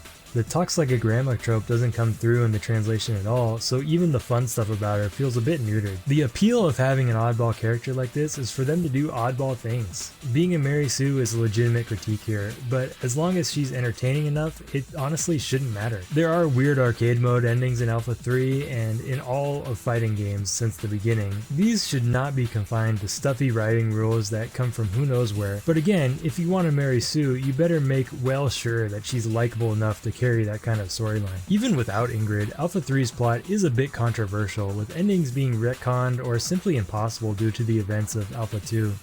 There's not much chance of Ingrid's appearance here being treated as canon unless Capcom does a lot of hand-waving and forcibly makes it so. But still, this is the closest Ingrid has gotten to interacting with the Street Fighter story and characters, so still not canon, just a bit more canon than Capcom Fighting Jam and Capcom Fighting All-Stars, obviously. You might then expect that Ingrid shines more in her winquotes rather than her story, and you'd be right, but only in Japanese. Just like in Capcom Fighting Jam, any character-specific winquotes were not included in the localization. Luckily, we live in the future and we can access the Japanese winquotes, which do add quite a bit. First off, shown here are the generic quotes, and like in Capcom Fighting Jam, can be a bit sassy, and actually a bit more brutal here. Importantly, she specifically mentions reading the heavens as well as saying she's just on a job, which seems to reinforce the idea from the story that she is a part of something bigger and not just there on her own volition. We also have another weird quote on tickling. Instead of getting tickled, this time Ingrid is tickling the opponent. The wiki translated this as poking a weak spot, while Google Translate uses the word strike instead. I'm guessing the tickling quirk is an English-only thing, but it's hard to be sure. There's also another, I think completely made up quote for the localization about Ingrid's cuteness power, which is a very Mahō Shōjo thing to say, but I'm not sure why it was really necessary to add here. It for sure doesn't help her fit in more with the Western audience. But actually, why couldn't I find this? I'd hate to suggest there is some conspiracy with the wiki writers to make Ingrid appear even more stereotypically anime, but it kind of seems that way. Of course, still very grateful to the kind wiki volunteers here, since we are not partially relying on an old GameFAQs guide this time, as all JP quotes are all already up on the wiki, but I'm still going to use machine translation tools to verify a few key ones, since you never know. Ingrid does a good job at lecturing fighters she beats here, a main character trait of hers that is mostly absent in the US version. Sometimes she's pretty cutting, while others she's pretty real. She really lays it down in a way I feel only a true senior citizen can. Also, she really doesn't appreciate the classic trope of yelling your move names. She also does the seeing forward in time thing again for Sakura, where she seems to know how many days it's going to be for her to recover. It's also kind of funny how she tells Ryu to just not worry about the Satsui no Hado too much while he's already in his evil Ryu form. She also finds Sodom and DJ funny, maybe for the wrong reasons, but it does confirm a sense of humor. She even laughs and jokes about how the only thing valuable she has is time to Balrog. Zangief's looks like a big lore drop, but it seems like there's other ways to translate this. As far as other characters win quotes against Ingrid, the most common is other characters thinking she's cute. Some characters realize that Ingrid is more than meets the eye, yet they also do not care so much since she just lost to them. Karin really wants to find out what Ingrid is, while Cammy actually does find out and freaks out a bit. The win quotes from some of the wise characters in Alpha 3 can kind of see through her and thus give us a little hint at some deeper meanings going on with Ingrid's character. An interesting one that fits here is Dhalsim's, in which he states that Ingrid cannot stay for too long or she will bring an ill omen, presumably due to her disrupting the timeline. This is probably the reason she is always on the move in her arcade story. This also helps explain why Ingrid doesn't explain much herself, since there isn't much of a point to letting anyone know who she is when she very likely won't ever see these characters again unless her job of hopping through time and space just happens to intersect with that place. Probably why she was so excited to be seeing Ryu in her future again during her ending. Hopefully she doesn't come off as too parasocial when that happens. Lots of different ways to interpret Cody's win quote, where he says Ingrid wouldn't care about the true meaning of being a hero. Again, like in Guy's win quote from Capcom Fighting Jam, hinting at Ingrid being more of a neutral force. Despite doing mostly good things in her arcade mode story, there's a possibility that she only did them to benefit her own search for her missing crest. If she was truly neutral, then she didn't destroy Bison because he was evil, it was because he happened to get in her way. And this is something that she would do to anyone who crossed her, good or evil. I just thought that was interesting. To me, I see this quote as Cody being cynical and dismissive towards Ingrid, since she probably never went through the kind of existential dilemma that he did. We never see Ingrid question things. She just seems to have everything already all laid out for her in this book. Lastly, I really like Gen's win quote against Ingrid. Gen often lectures his opponents, not unlike Ingrid herself. This win quote is actually referencing the Buddhist concept of the three realms, stating that everything, even godly realms, will have suffering as they have not achieved nirvana. But even so, he feels no sorrow amidst the chaos. The significance of him saying this specifically to Ingrid, I think, is him telling her to accept the world, or in the Buddhist context, the realm of desire, for what it is. For Ingrid to see herself as a product of this world of inherent suffering due to desire, and to let go of her past regrets and current sorrows. Also significant is that in Mahayana Buddhism, there are godly beings who have not yet achieved nirvana. Or in other words, again, it doesn't matter how godly Ingrid is. She is still stuck in the same cycle of life, death, and rebirth as everyone else. A very cool reference they were able to fit in there. But let's lighten up the mood with a bit of gameplay. This is probably the best game to play Ingrid in, although to play her online you need to set up a custom room since the Alpha 3 Max version of the game isn't available on the ranked mode. Not sure if that's because they added it in later or what, but you'll need to set something up if you want to play with another person here. This is an updated version of Alpha 3, so crouch canceling juggles and Dhalsim being able to dip out of combos sometimes have both been removed. Also, they did actually patch the Capcom Fighting Collection 2 version, which was pretty surprising for these ROM collection games, so this version is less broken than the original PSP version. As previously discussed, the new characters in Alpha 3 Max were all pretty direct ports from CVS 2 and Capcom Fighting Jam for Ingrid. What that means basically is that there are a few fun glitches that you'll likely not run into, but one thing you'll run into a lot is the fact that the 4 characters hardly have hurt boxes. Seeing stuff like this makes Street Fighter players gasp. This is obviously pretty nice for Ingrid, since she more or less retains her long-range poke-heavy gameplay. A lot of her special movement in Capcom Fighting Jam is gone, however. Notably her super jump, wake up invincible roll, and even her standard dash. But since Alpha 3 is a much more normalized game than Capcom Fighting Jam, this is totally fine for her. She even still has the roll, which only works in V and Xism for whatever reason, and a crazy walk speed, so this is still a hard character to catch. The lack of super good options from lights is still there, but it's not like you're fighting anime characters anymore, so it's much more manageable overall. Despite the clear brokenness here, there isn't really a definitive ranking for Ingrid tier-wise. Nobody's grinding this version, so there is not much of a serious discussion that I could find from top players, and I am in no way qualified to talk about the intricacies of Alpha 3's balance. I'm tempted to say she's crazy low tier to bait someone good into looking into it more, but I doubt that would really work.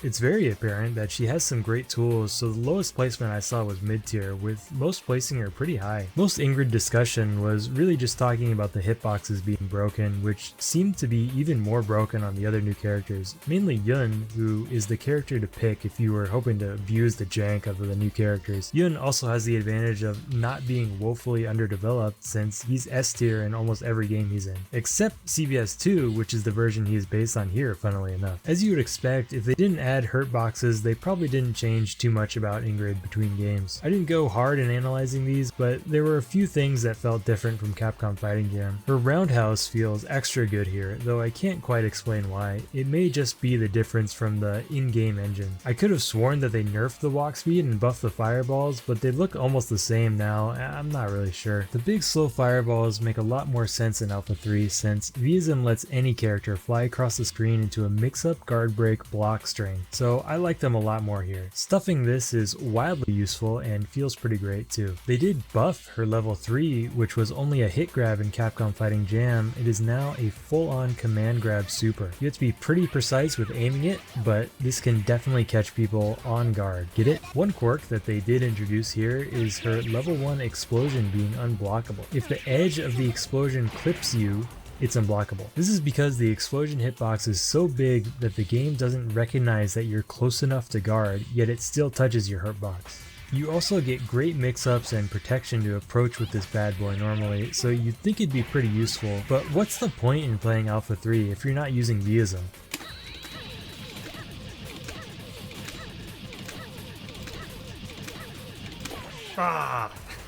There's an easier version of this with fireballs too, but again, are you really playing Alpha 3 if your gameplay doesn't look like this? Another small note on Vism is that, like the other characters in Alpha 3, her close hard punch and close medium kick in Aism plus Xism plus Capcom Fighting Jam have been moved to back inputs, so now there is no close hard punch, but instead you could use back hard punch anywhere, which is pretty nice as an anti-air and just in general. And otherwise, I kinda just play her the same way as in Capcom Fighting Jam, which truthfully doesn't mean much and is probably just because I played that one first. She may have some crazy tech to make her offense insane, but I haven't found it for sure. It's pretty much impossible to tell what is or isn't really good in a game you don't play like that. Fighting games have a funny quality where sometimes the most unassuming moves end up being the scariest things ever when in the hands of an expert. As an example, this little ambiguous cross-up spin drop thing on her light air Tatsu, which whenever I use it is mostly punishable and hit, but I still wouldn't call it useless since it could end up being useful in some sort of out-of-the-box way, like as a DP bait or something. Not that that would be good as an anti-air bait since anti-air jab in Alpha 3 is the meta, but still the point remains and I'm too afraid to call this move bad. I can talk about some Easter eggs. She's got a ton of Midnight Bliss colors here. In this game it's a win animation if you finish the round with her Sun Delta Super, so this does maybe buff Aism and Xism past Vism. Also, it's kind of funny to imagine it since she's clearly doing this willingly, like she just liked the look of her Midnight Bliss clothes and asked Dimitri if she could keep them, or however that works. Another quirk with her super is that when winning with her level 3, there's a windscreen effect like Akuma's Raging Demon, but instead it shows the symbol of her crest while the screen goes black. Apparently this symbol presence was not based off Akuma's Raging Demon, but actually some pachinko with a similar crest looking symbol. I could see Ingrid being a bit of a gambler. Her crest popping up during her supers is actually a holdover from Capcom Fighting All-Stars, which is something that happens with all the cult holder crests. There's also this little interaction with of all characters Blanca where they're clearly just using a bunch of taunts and reuse assets to make the scene. I feel like stuff like this is kind of missing from newer games. This is the perfect scenario for Ingrid to be in. A very simple little thing, but it adds a lot of flavor in my opinion. It's kind of my favorite Ingrid thing in this game. Like, why would she do this? Sadly, Ingrid doesn't have her Heat Haze theme, In this game, they used the CPU theme for Ingrid here. Disappointing, but still a nice track. It's what I was playing before. And that wraps up the last fighting game for Ingrid to appear in. Not a bad entry by any means. Makes you wonder what would have happened if they put it on a standard non-portable PlayStation, but even without making a huge splash, it's still probably the most significant Ingrid game that was ever released. It wasn't the last game to have Ingrid. She makes quite a few cameos between here and Street Fighter 6, but a lot of those cameos take inspiration from this game more than anything else. Alpha 3 Max also lives on as sort of a novelty. With the release of Capcom Fighting Collection 2, it's a lot easier to set up versus play, and I even found a few tournaments running it. The original Alpha 3 is still definitive, and that's not going to change. I also don't think anyone is going to seriously lab Ingrid more than they already have, but this game does have its own little spot here. Despite being overshadowed by the games it's borrowing from, Alpha 3 Max is still a game worth talking about. I think every game should be preserved and honored in collections like this for preservation's sake, but also just to be easy to pick up and play. And getting to play things like this is something that should be appreciated.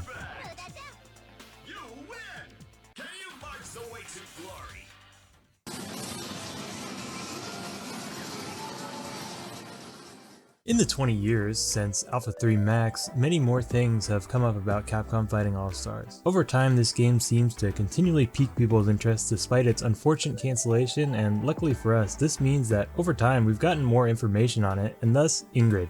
This is the origin game after all, and the other games seem to have tried to take inspiration from Capcom Fighting All-Stars where possible. So despite never releasing, Capcom Fighting All-Stars may be the most important for fully understanding the character. Street Fighter 6 also seems to be using this code holder title as well as everything else, so this pre-Street Fighter 6 information is going to be much harder to find when the Street Fighter 6 version of code holder floods the internet. So for the sake of the record, I'm going to pull out all the rest of the Capcom Fighting All-Stars lore I have. If nothing else, we'll be able to see what's changed and if they allude to any of the burning questions that have been set up. The things that were carried over from the previous two games can give us a bit of insight as to what was supposed to happen here, so I think it helps to know about those games since despite the fact both are not canon, there are similarities between the three games which are probably the strongest and most core aspects to the Ingrid character. Also, just because something doesn't fit in exactly with the canon storyline to the popular game, Street Fighter 6, doesn't mean you can't care about it. It's just that anytime you bring them up, somebody's going to smugly remind you that it doesn't matter, so be warned. While we're here, I want to give a quick shout out to a Twitter X user account named Ryo Redcyclone. This person is the true Street Fighter lore master who, if you've made it this far, you owe it to yourself to follow. Besides being an Ingrid god, he does amazing breakdown content for all Street Fighter 6 DLC characters. His easy to understand Ingrid guide helped a lot since a good portion of the new Capcom Fighting All-Stars information comes from Japanese only interviews, which I can translate, and I'll show you those when I can, but I can't translate what I can't find. It's much harder to actually search in Japanese, and some of this I think even comes from physical lore books that then get passed around in forums which are even harder to find. I believe a lot of this stuff only surfaced outside of Japan because of this Twitter thread, honestly, since I didn't see it at all while doing research before the Ingrid announcement, but afterwards this stuff started showing up in a bunch of wikis. There's even some other things in the Ryo guide that I couldn't find a way to fit in, so go and find this thread or follow for Street Fighter 6 Ingrid updates up until and after she gets released. Now let's dive back into Capcom Fighting All-Stars. To reiterate the plot of Capcom Fighting All-Stars once more, Death rings up the mayor of Metro City, Hagar, and tells him that he's placed an atomic bomb in Metro City. In the leaflet, it's called an anti-proton bomb actually, which is a theoretical explosive device using annihilation of antimatter that is 2 or 3 orders of magnitude stronger than a standard nuclear weapon. I think either way, that is very much overkill, but regardless, Death has made his point, and Mayor Hagar has 12 hours to gather the 3 code holders to disarm the bomb. To help in this crisis, Hagar also assembles the Capcom Fighting All-Stars, and he assembles them well since we even have Nash in the middle here, who is only alive around Alpha 2, but also Alex, whose first appearance in the timeline is in Street Fighter 5, where he's only 17. Also in Street Fighter 5, Cody is the mayor, not Hagar, which doesn't make sense, but then there's also Strider Hiryu, whose games take place in the future from around the years 2042 to 4048. And then Dimitri, who's supposed to be here from the Demon Dimension. Anyways, somehow these characters are all part of the plot to find these code holders, disarm the bomb, and bring Death to justice. Let's talk about the term code holder, since we are kind of assuming that there are two correct meanings here. The description in the magazine is a person gifted with supernatural powers after their genes are awakened. The code is genetic code. In an interview, game director Tanabe views the code holder phenomenon like an apoptotic life form that appears when humans become harmful. They also say it's a general thing, i.e. not something that necessarily relates to a specific event. The code holders had the codes before the bomb. But they also have a code word, which is maybe simply an alias, but they have those too anyways. Do those code words even deactivate the bomb? It does make sense that Death would make the bomb with these three people in mind, but who gives you the special name when you get your genes activated? Does the bomb somehow read their genetic material and it somehow disarms that way? DD and Luke are unnatural code holders who were given code holder genes by some shady organization. How would Death know what their codes are? The only way I really see it working is if Death is some kind of a mad scientist to make all this happen. Death is a natural code holder, yet contradictory to Ingrid's extended life, he has a reduced lifespan at the cost of being able to turn parts of his body into dark matter. Side note that dark matter is a separate thing from antimatter, the kind that is found in the explosive. Dark matter is a hypothetical form of matter that does not emit or interact with light, yet its gravitational effects are observed. To me, it makes the most sense if Death was the founder of the mysterious organization that gave DD and Luke their code holder powers, and that he was trying to experiment with code holders to find a way to extend his own life. However, he seems to have run out of time and set up this huge ploy to see Ingrid one last time. This is his whole motivation, and the only other detail we have on this is that Death is Ingrid's something or other. Obviously, Ingrid is really important and hard enough to find to go through such trouble, so what could this relationship possibly be? They look like father and daughter, but remember, Ingrid ages slow and Death ages fast, so I think it fits more that they are actually around the same age. Tanabe also goes out of his way to say that parents do not pass down code holder genes, so I do not think father and daughter was the intention here. I think something similar, like Death being a long-lost brother, makes sense here, since Nakayama points out similar white hair, possibly hinting at some kind of a blood relation. Also remember that dark matter doesn't, or perhaps it's better to say cannot, interact with light directly in any way. If Death is partially dark matter and Ingrid is the eternal sunshine, then I think it's very possible that Ingrid isn't even aware of the relationship she has with Death, and it's something that would only be revealed in some dramatic climax. Another possibility to consider is actually a romantic relationship, which honestly, the light versus dark powers plus the extended versus shortened lifespan is a decent star-crossed lovers setup, but I still find it a bit hard to accept. Ingrid is a lonely character, at least in the other games, eternally young yet eternally bound to her work. She's always too busy moving around, doesn't fit in when she does stop, she's weird, nobody knows anything about her, but honestly, the real hang-up here is that Death doesn't really look the part. I'm sorry. Tanabe also mentions his body deteriorating, and I don't think anyone wants to think about that. Maybe it's a very one-sided relationship, and Ingrid is not hard to find, Death just can't be seen by her because she blocked him.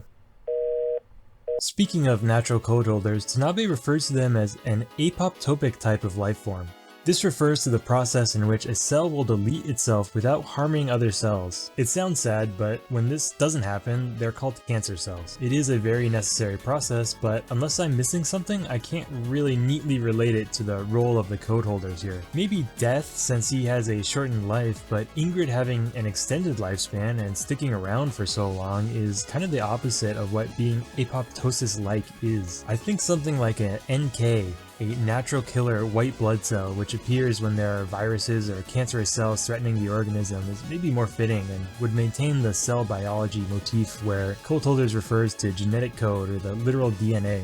Death's plan of planting a bomb and thus refusing to die and instead becoming a life-threatening cancer is all in an effort to summon the natural killer code holders, specifically Ingrid. All of the 3 games with Ingrid have her doing some kind of work or mission, and she's well equipped to deal with world-ending agents of chaos just like a white blood cell. The other things the games all use from her is her design, of course. I already talked about it, but there's a few extra notes that fit in here. One is the hair. You may think that the hair and eye color combo would be related to albinism, but per design notes from Kita, the hair is white to give Ingrid an older feel at a glance, like as if her hair kept aging while the rest of her didn't. Tanabe puts her age at around 80 in Capcom Fighting All-Stars. Note that's before all the time travel stuff in Alpha 3, so that's really only like the lower bound of what her age could be. The red eyes are just an anime/color theory thing. No evidence or any deeper meaning that I could find. They just look nice on her. From Capcom Fighting Jam's and Alpha 3's endings, the crest on her head seems to be the source of her power. Capcom Fighting Jam, her ending is mission complete, she doesn't need them anymore. But in Capcom Fighting All-Stars, they keep mentioning her as the natural code holder, as opposed to an unnatural code holder like DD with his thunder gloves. Ingrid's powers are innate within her, so then why the need for these crests? Are they limiters? Maybe something that lets her balance and direct her powers into the kind of form they take here? Is it something she struggled with until she was blessed? Something with an easily missed deeper meaning is her crest design. It's impossible to see in-game, but you can tell in artworks that there's a very specific pattern here. This relates back to her code holder name. Ingrid has the code Isis, relating to the Egyptian goddess of the same name. Isis is an incredibly old god with many so-called roles in ancient Egyptian religion, but is mainly accredited to being a goddess of motherhood and magic. Magic is a pretty obvious association with Ingrid's fighting style, and you could potentially relate Ingrid and her power as the kind of mother to soul power and psycho power, which admittedly would be a pretty big stretch since neither Rose nor Bison were present in Capcom Fighting All-Stars, but if we consider that soul power is pretty similar to the power of nothingness, which are both good, and psycho power equals the Satsui no Hado equals bad, then we essentially only have two major plot-relevant powers at play here, yet we know that Ingrid's is something totally different, which is pretty significant since you'd think it'd just fall under soul power since she's good, but also it can be used for Bison's psycho drive, which is obviously not good. I'd posit that Ingrid's godly power is actually an ancient power from which both psycho power and soul power originate from. This could even be the same power that G uses when tapping into Gaia, or Gil tapping into a Seraphim. Street Fighter loves flirting around with these types of supernatural powers and godly beings, and with Ryu vanquishing the Satsui no Hado within himself entirely, they may want to bring in another power soon. The connections do not end there, however, and I'd like to go back to Isis. Why Isis? She is maybe one of the most famous gods in history, and people have filled books with just her significance to Egypt and beyond. She represents much more than just a goddess of magic and motherhood. In fact, these aspects are actually most often associated with her during ancient Egypt's New Kingdom era, where she started being more and more associated with the roles of a goddess called Hathor. Hathor, despite the less catchy name, seems to fit in with Ingrid much more cleanly, being the consort and vengeful protector of the sun god Ra. Hathor was also depicted wearing a headdress of cow horns and a sun disk. Isis eventually is depicted wearing these symbols as well, as she took over those roles. The cow horns representing the cow as a symbol of motherhood, while the sun disk is representing the Eye of Ra, an entity which can be equated to Hathor and in the later half Isis. Ra being the sun god, the Eye of Ra is represented as a disc that held the destructive force of his power and was used to combat Ra's enemies, which were any human or cosmic threat to the universal order which Ra creates. Obvious parallels to Ingrid referencing some kind of mission and using the power of her crests to restore order in both Capcom Fighting Jam and Alpha 3. There are also even passages suggesting that the Eye of Ra could be stolen, much like how Bison was able to steal the crest in Alpha 3. Pretty neat, and a surprisingly cohesive reference they were able to include in this symbol. You may also expect that there would be a similar connection of ancient Egyptian myths to Capcom Fighting All-Stars plot, and here is where it gets a bit weird. Since Isis, like Ingrid, didn't die as you would expect after the extinction of what we call the ancient Egyptian religion, Isis was still worshipped as a what's known as mystery religion within the Roman Empire. These mystery religions were outside the typical temples and often held at secret meeting locations and possibly requiring initiation rites to join. The Isis worshipper rites were called the Mysteries of Isis. These rites would include purification, fasting, and symbolic reenactments of the Osiris myth. The Osiris myth, the most influential story in ancient Egyptian mythology, starts with Osiris's murder and sometimes dismemberment at the hands of his brother.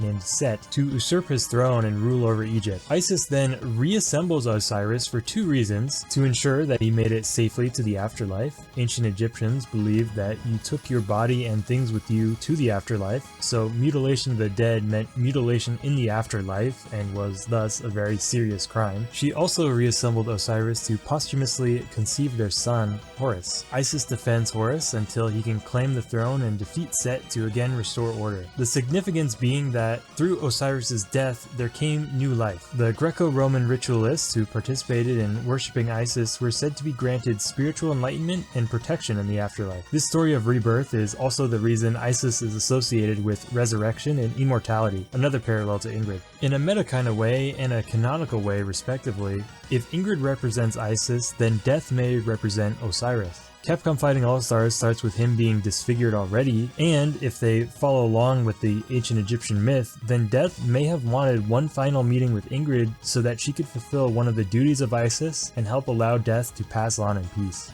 And that's not all. This was one of the more popular mystery religions of antiquity. They even have a name, Isiacs, and it was referred to in text from the time, but the only description of what these rituals actually were just happens to come from the only complete surviving Latin novel from ancient Rome, The Metamorphosis of Appius, also known by another name. It is truly nothing short of incredible how something like this was able to be preserved for such a long time. The coincidences at play here are simply absurd. Ingrid, the character who gets another chance after her original game gets cancelled and ends up surviving the fighting game Dark Ages, has from conception this strong connection to Isis, the eternal goddess, who was also known for immortality, whose worship subsisted even after the original religion dies by essentially being ported into another culture, and the only reason we know so much about that in the first place is because some monks just so happened to like enough to rewrite for centuries this weird fiction novel of a rich dude turning into a donkey.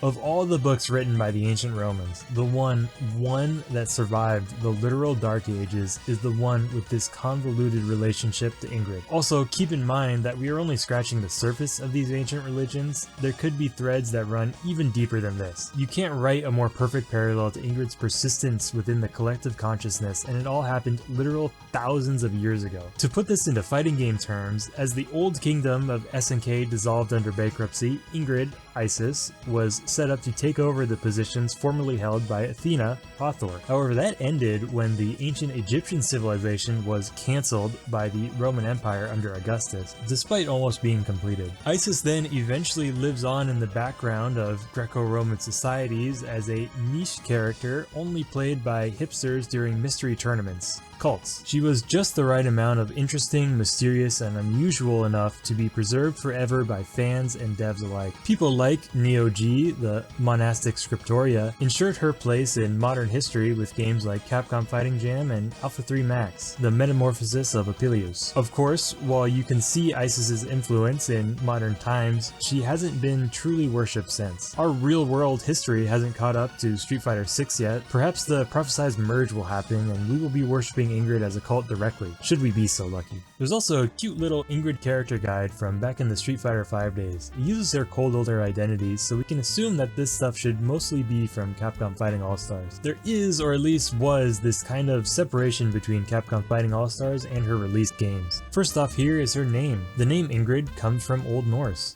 Ingrid could translate to either she who rides with the gods or beloved by the gods. They translated the god name to Eternal Ray here, as opposed to Eternal Goddess or Eternal Sunshine. Her height at 5'0" puts her as the smallest fighter in the series, literally bottom 5 of all characters. She's pretty much only taller than Li Fen. Bunch of unknowns, of course. Street Fighter 6 does have birthday celebrations for all characters, so we may get something here in the future, but Akuma never got one, so who knows. Next up, the likes and dislikes. Always my favorite part when these are fleshed out. She likes fruit parfaits. They already added or maybe changed another favorite food in Street Fighter 6, fish sausage. She dislikes boredom. Of course, this explains the toying around with people, always on the move, that's fitting. If you wanted to consider that she's actually neutrally aligned, you could say something like the only reason she does good things is because she finds it more fun to play the hero. Could be an interesting development. Then we get to this next one and we can't let this slide. Dislikes electromagnetic waves. What does that mean? Electromagnetic waves happen when a charged particle has acceleration. The electric field from the charge and the magnetic field from the movement influence each other and radiate outward in waves. This is an extremely common phenomenon that happens everywhere around us, both seen and unseen. Human beings emit infrared radiation. Anything with a temperature radiates these waves, and of course the light and heat we get from the sun comes to us from these waves. So it's a bit of a character contradiction for Ingrid, the one who's shouting during her attacks. There are a couple ways I can see this fitting into the story. One way is that in Capcom Fighting All-Stars, she takes on a more solemn appearance that may suggest that she never asked to be a code holder and doesn't like her powers. Of course, she doesn't really seem to mind them so much when she's flipping people around. I actually think this idea works as a reference to the second law of thermodynamics and the concept of entropy. The laws of thermodynamics were first developed during the start of the Industrial Revolution as a way to study how to make steam engines more efficient, but the concept of entropy itself is extremely powerful towards understanding nature as it relates to the statistical properties that influence any change in our reality. Entropy, as defined in a thermodynamic system, is a quantitative measure of the amount of thermal energy not available to do work. As an example, if you take a system with a low entropy, let's say a glass of ice cubes and a fresh hot cup of coffee, if we were to pour the coffee into the glass with the ice cubes, the entropy will increase as the coffee melts the ice cubes and the ice cubes cool the coffee. The further along this works towards being a room temperature glass of watered down coffee, the less work is available to the system, i.e. there's no ice to melt, no temperature changing. If left alone, nothing else is going to happen to this glass. It will stay the same. This is what it means to have a high entropy.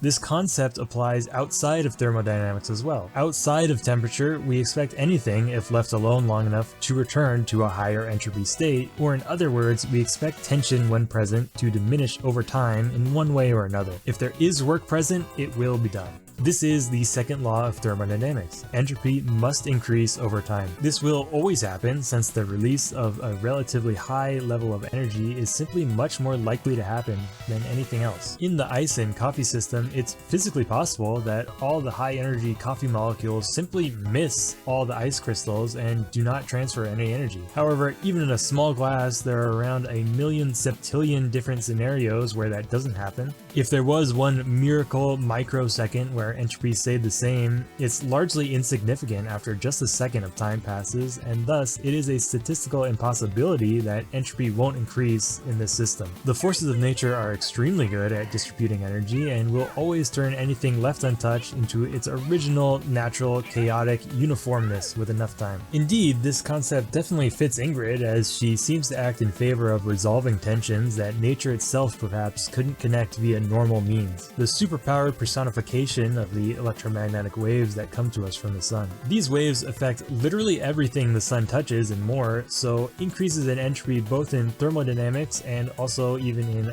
broader senses are both partially carried out by the sun, with few exceptions. There are some grim implications of increasing entropy, however, namely that all life in the universe is bound to fizzle out with enough time. The average temperature of space is only about 3 degrees above absolute zero, which is 60 times colder than the record lowest temp in Antarctica. If Ingrid is using her powers to steer the course of this process, then she is bringing us on an inevitable path of desolation, one that no amount of light powers or anti-aging can prevent. This dislike could also be alluding to the false hope that comes from Ingrid's powers, the fact that despite being so powerful, she's still just as useless as anyone else in preventing the end of everything with the heat death of the universe. It is a natural conclusion to come to when discussing entropy.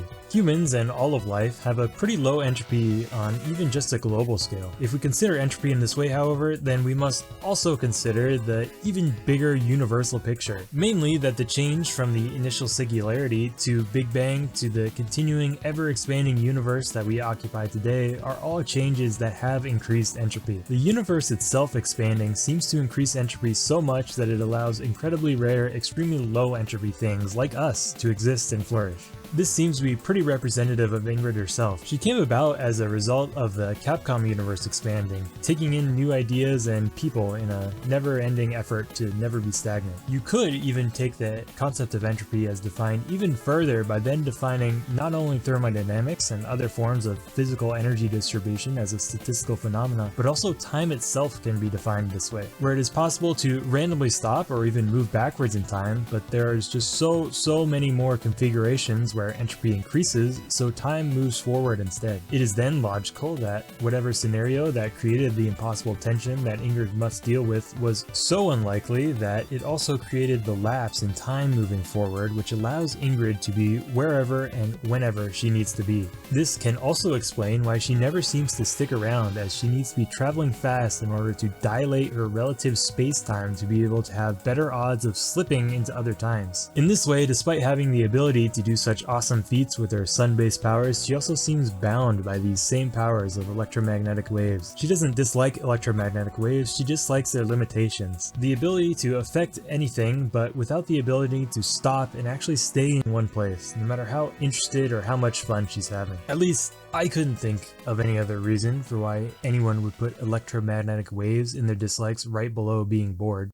Next, we get a little more info from Nakayama. It's mostly stuff we already covered. All her move names have sun in them, something that's carried on in all the games since Capcom Fighting All-Stars. Sun Delta sounds weird, but it's just her level 3, we've seen it. Her finisher from Capcom Fighting All-Stars, Sun Octopus, is there twice for some reason. In the JP version of this page, there's a section where Nakayama says it's not impressive for a hip young person. I think commenting about the naming convention, but not entirely sure there. And we also get a few more pics from all 3 games to kind of show the evolution. Finally, a little surprise being character design samples for a character called Dark Ingrid. We only know a few snippets. She likes black licorice, hates the sun, yet still wears the same crest apparently, and might have chest envy towards the light Ingrid.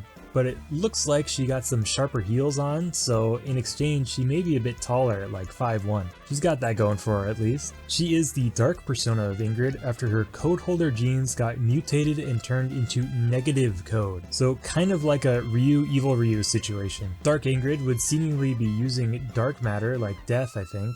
Just per the only picture we have of her, it looks close enough. Also, turns out she was devised during Capcom Fighting Jam, which is interesting since code holders weren't really a thing, so the whole negative code thing doesn't work, and really, it wouldn't surprise me if they just made evil versions of characters for fun. That's what I would do. Dark Ingrid's never come up in anything besides this guide, but I can totally imagine a big evil woman break-in case of emergency glass case at the Capcom HQ. And that's the end of the guide. Could have been a bit longer, but they were writing these things for everyone back then, so you can't blame them too much.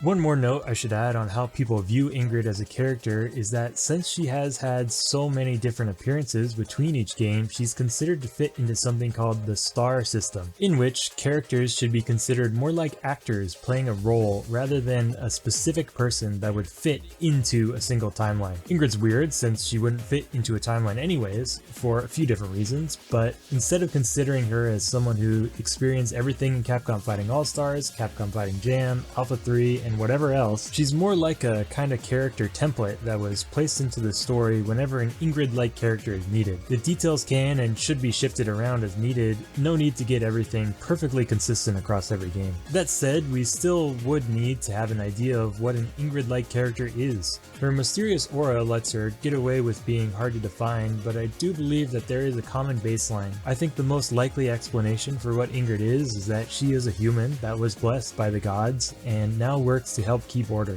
This fits in with Capcom Fighting All-Stars, where she was born as a natural code holder, all of whom seem to use godly powers that are not their own. In Capcom Fighting Jam, when she is being beamed up, her hands are clasped in a way that makes it look like she's praying. Alpha 3, she's obviously the most overpowered, but she's still not infallible and not all-knowing at least. She refers to the power of the crest as hour in Japanese, and there are references to her doing a job that seems to not align itself with neither good nor evil as the rest of the cast understand it. I'm honestly not really sure exactly what a god in the context of Street Fighter is though. Is it anyone with the powers of a god? What are those godly powers really? It's something that's been kept vague and mystical, which is probably for the best. I'd also accept that she's an alien, based on her apparent time travel abilities. She may still be from Earth, but wouldn't the Earth of a different timeline be a different planet, technically? Like anything else, I'm sure there are some ways to try and spin the situation into all sorts of outcomes, which is part of the appeal of a mysterious character like this. And to me, the most appealing and the most Street Fighter explanation is that she was a normal person, yet had a huge potential, and when she went through some hard times, she ended up coming out from them stronger than ever. Yes, to me, the Ingrid canon is my mediocre analysis of Heat Haze. I hope I've presented enough evidence to let you come up with your own conclusions here. Part of the fun with ambiguous characters is forming your own conclusions on them, so I want to encourage that, but at the same time, I made the rest of this video, I want to put in my own opinion somewhere. She's bound to evolve or at least change quite a bit in Street Fighter 6 anyways. Ingrid! とろいの眠気を誘うではないか。 And speaking of changing, if it wasn't miraculous enough that Ingrid was already in 2 games, she actually makes a fair amount of cameos in other totally unrelated games. It's going to be a full 20-year gap between Alpha 3 Max and Street Fighter 6, but Ingrid's been around in the meantime. This Alpha 3 ending really was quite fitting, since afterwards she jumps around not only to different timelines, but different dimensions in games as well. This date of her returning to see Ryu in the far-off year of 2010X would actually come true in her last big role as a playable character in Project X Zone 2, a full 9 years after Alpha 3 Max. There's quite a few smaller appearances, but we'll get into those after.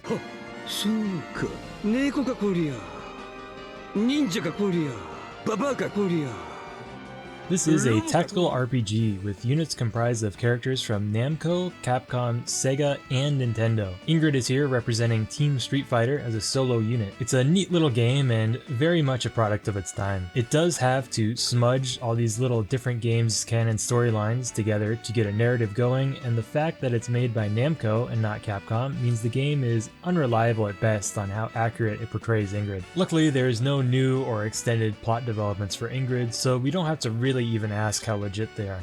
Ingrid's involvement in the story, as well as some of her quips, just come from Alpha 3, repeated almost verbatim in some places. Bison is trying to get his psycho drive up, and he somehow stole Ingrid's crest. What wonders this little pick does for clarity. This time he also stole Ryo from Shenmue's Phoenix Mirror, so Ingrid and Ryo are kinda connected here. I could go on about the overarching story, which is basically that Power Man 5000 song from Tony Hawk Pro Skater 2, but it's not that relevant here, and Ingrid's story really is a repeat anyways. Ingrid has another special job, of course, and she's still the messenger of the stars and can still time travel. 詳しくは知らぬが仏じゃ。ほっとけいと言うてな。She does mention specifically mortals lusting for power, which is the most specific she gets about her day job. There's also this one where she references her code holder blood not controlling the power of the seal. This seems to imply that she actually seals her powers and that she could be even more OP. Is the unsealed Ingrid Dark Ingrid? Or maybe you can awaken twice as a code holder, the second time turns you into a full-blown god? This is a really strange throwaway line, since a lot of these pre-battle skits are really kind of just Ingrid trying to get a reaction, but it's a pretty weird thing to unseriously throw out there. So you'd want to think that it was some kind of a hint, but it's just brushed off, never touched on again by anyone. Only other notable thing is here, where she does call herself a goddess once, but it's more banter than a declaration. Personality-wise, she establishes herself pretty well from the get-go. I'd call this Ingrid pretty flanderized. As an example, this is the only game with her breaking the fourth wall, which happens notably here in reference to Ryu X Bison shipping. So if you ever notice people associating her with Yale, it's from this one gag, and of course it's easily the most fan-proliferated Ingrid trait that came from this game. Any craziness present here is all par for the course in this game, and it's not a bad thing. It's just more a goofy, fun vibe for all characters so they can stand out in this gigantic cast. She's still very mysterious while at the same time knowing everything, but this time it's even multi-dimensional knowledge. She does have some more fun interactions with the rest of the cast, and this is probably what this game does best in general. But it's still weird to think about how a Street Fighter character has more dialogue with Kiryu than someone like Guile. In her bio page, it says that she's become aware of how preachy she is, which may explain why she doesn't like to answer to people. Akira and Kagemaru seem to comment on her fidgeting post-battle, which I think is a reference to this quote, and obviously we don't see it in any game, but the way it's phrased here makes me think of it as some kind of adrenaline response. Almost like her fidgeting is a coping mechanism to not being able to calm down after a fight or flight response. Like maybe since despite her mind being so wise and old, her actual body is still young and can't age, so she can't adapt to fighting beyond the baseline of what an average teenage girl can do. Of course, this is only referenced here and that one singular win quote, but it's still an interesting detail to look into a bit. Her unit skill descriptions reference some of her win quotes from Alpha 3. The only one that really stands out is the Power of the Emblem skill, which Ingrid says is her skill as a code holder. It's nice to have a soft confirmation that the crests and being a code holder are related, even if that just leads to more questions. This game is non-canon, but you can't say they didn't do their research, so there may be something deeper behind any of this really. In Project X Zone 2, we get quite a lot of Ingrid overall, way more than any other game. Ingrid gets plenty of little troll moments, plus her using older language really comes through much more here in the translation this time. Also helps that they reference her age a fair amount, since most anime game characters are 16, so she gets plenty of opportunities to play into that senior charm. Her inclusion in this game is cool, but very weird, especially when you consider that they already have a cheeky, hundreds of years old granny character, Xiaomu, who's been in the series since the start. But you need these weirdo characters for a crossover game like this. Sure, there's no shortage of Street Fighter characters you could add, but there's also no shortage of Sega characters too, and yet they still chose Segata Sanshiro. Which wouldn't even be an option on a popularity poll, but the game is much better for it. His insanity, which is its own rabbit hole, believe me, is perfect for the other boring boilerplate, lawful good protags to bounce off of and breathes new life into the game. So I like to imagine Ingrid was chosen for a similar reason. Although not nearly as bombastic, it's still cool seeing different characters react to her unique personality. That said, I can see why people didn't really like her in the game.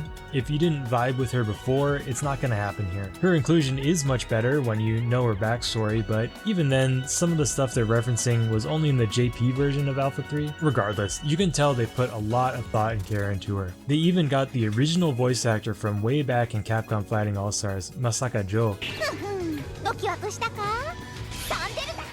who before Project X Zone had about a 3-year gap with no credited roles. It doesn't surprise me that the game's director Morisumi is a huge Ingrid fan.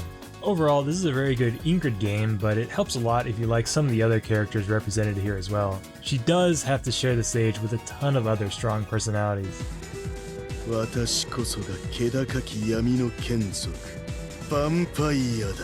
じゃあ私は夢とさまようサキュバスかしらね。こいつら人間じゃねえ。 Next up is the rest of her collaboration appearances. Here's a lightning round of every other official thing I could find to include Ingrid, starting with a Quo card.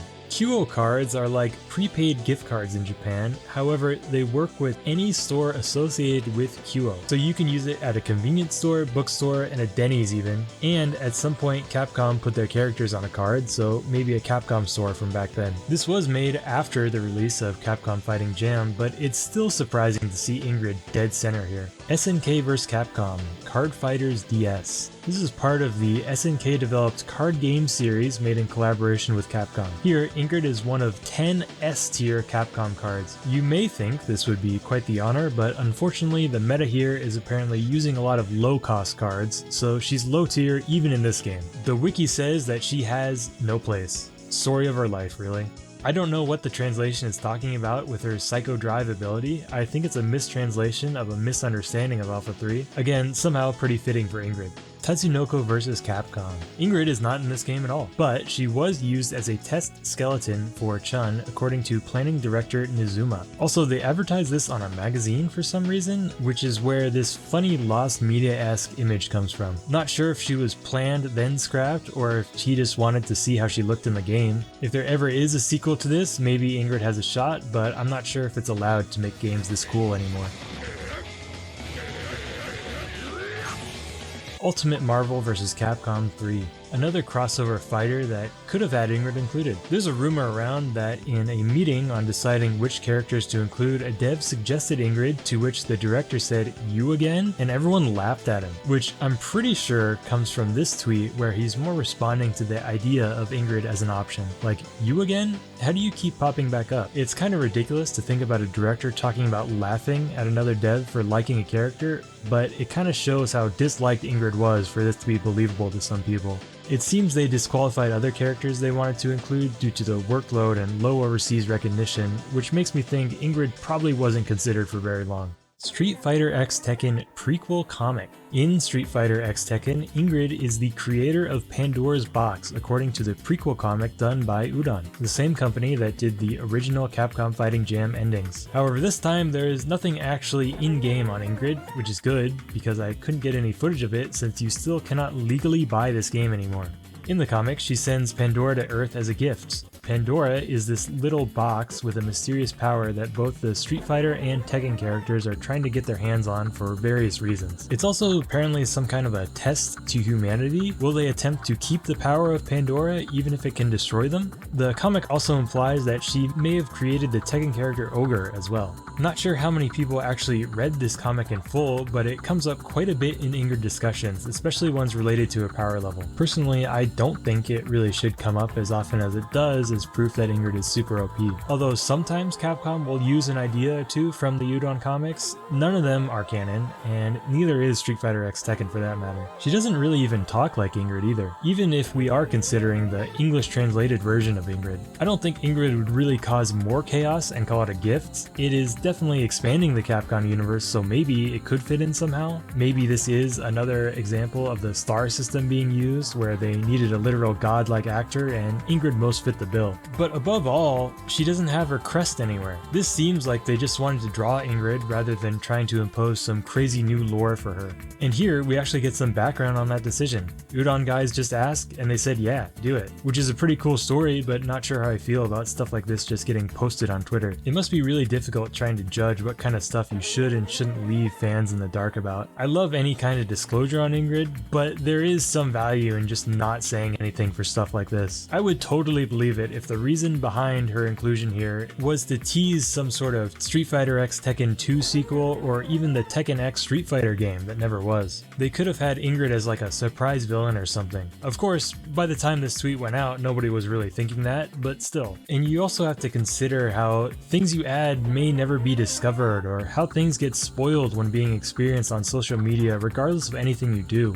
One thing that is still a mystery is the strange copyright dispute that caused Ingrid to get Stalined out from the cover of the 2015 Street Fighter Unlimited comic series. Here, all the covers of this series were supposed to line up together and form a big image with a ton of Street Fighter characters. However, in the final combined image they released without the comic titles in the way, Ingrid is replaced by Ed. As you can imagine, this sort of thing really fueled the "is Ingrid a Street Fighter character" debates for a while. In addition to Capcom seemingly going out of their way to not include her on favorite character polls and other things. It seems like the most likely explanation for her removal from the comic is that for a certain period of time, the Street Fighter license that Capcom gives out to third-party companies to use their characters at one point did include Ingrid. Then, whenever the license updated, they neglected to include Ingrid for a while.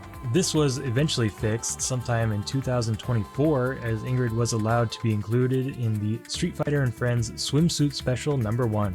As well as being included in the Street Fighter Encyclopedia again, and as a special enamel pin at the Udon Comic-Con booth that year. There was also a claim by a Sota Toys employee, the company that did a lot of the Street Fighter action figures, that the Street Fighter license gave rights to make Ingrid toys as well. When exactly this update or reissuing of the license happened is not known exactly. Could have been during this comic run, which I could only imagine the mess that would have been, but it's really just as likely that Udon didn't realize a character that they've used before with no issues wasn't included when they re-signed the license. Also, while we are kind of on the subject of Tekken, legendary Tekken developer / producer Harada has Ingrid listed as one of his favorite Street Fighter characters. He also even posted this Ingrid vs Lily art that came from his Twitter, which I showed before. It is pretty interesting in this how they're depicted as bitter rivals though. I'd never imply anything like this, but it is interesting how Lily came about just a bit after Ingrid and shares some of her fashion and ballet moves. Of course, Lily's personality is much closer to Karin from Street Fighter, whom Harada also likes, but still an interesting coincidence. Anyways, I've added Harada to my list of developers that like Ingrid.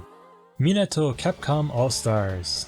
According to the wiki, this was a social card battle RPG game that was also a free-to-play, pay-per-item flash game, and also had Ingrid. on the title screen. It seems that this game was stopped in less than a year of it being available, and they never got the chance to add her. The All-Stars name is pretty cursed apparently. It was replaced by an extremely similar game, Street Fighter X All Capcom, which is also no longer available, and also no Ingrid. She's not on the cover or anywhere else I looked, so who knows if she ever actually made it. They got the planes from 1942 in there though, so they got something.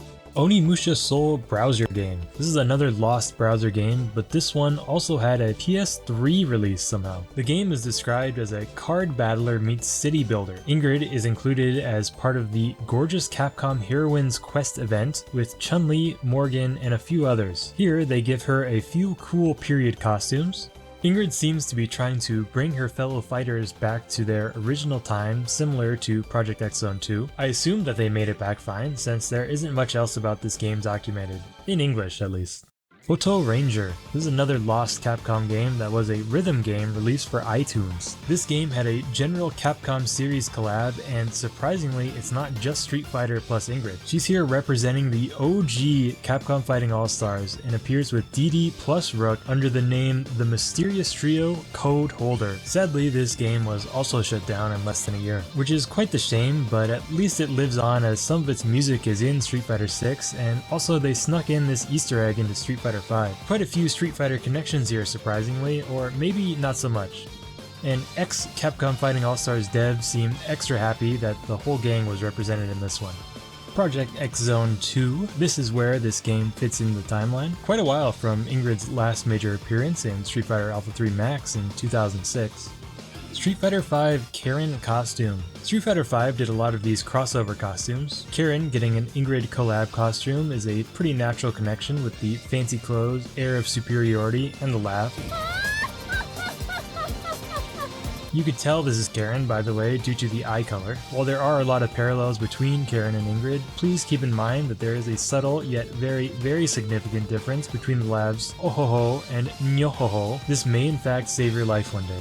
Also kind of funny is that there was a fair amount of notable pro players that didn't know who Ingrid was, but still ended up excited for her in Street Fighter 6 since they used this costume in Street Fighter 5. More evidence for how powerful her character design is. She's also in the Ring of Arcade stage at the far right, along with a ton of other classic Capcom characters. TEPPEN. This is the latest Capcom crossover card game. This one you can actually still play, is what the script used to say before they shut this one down too.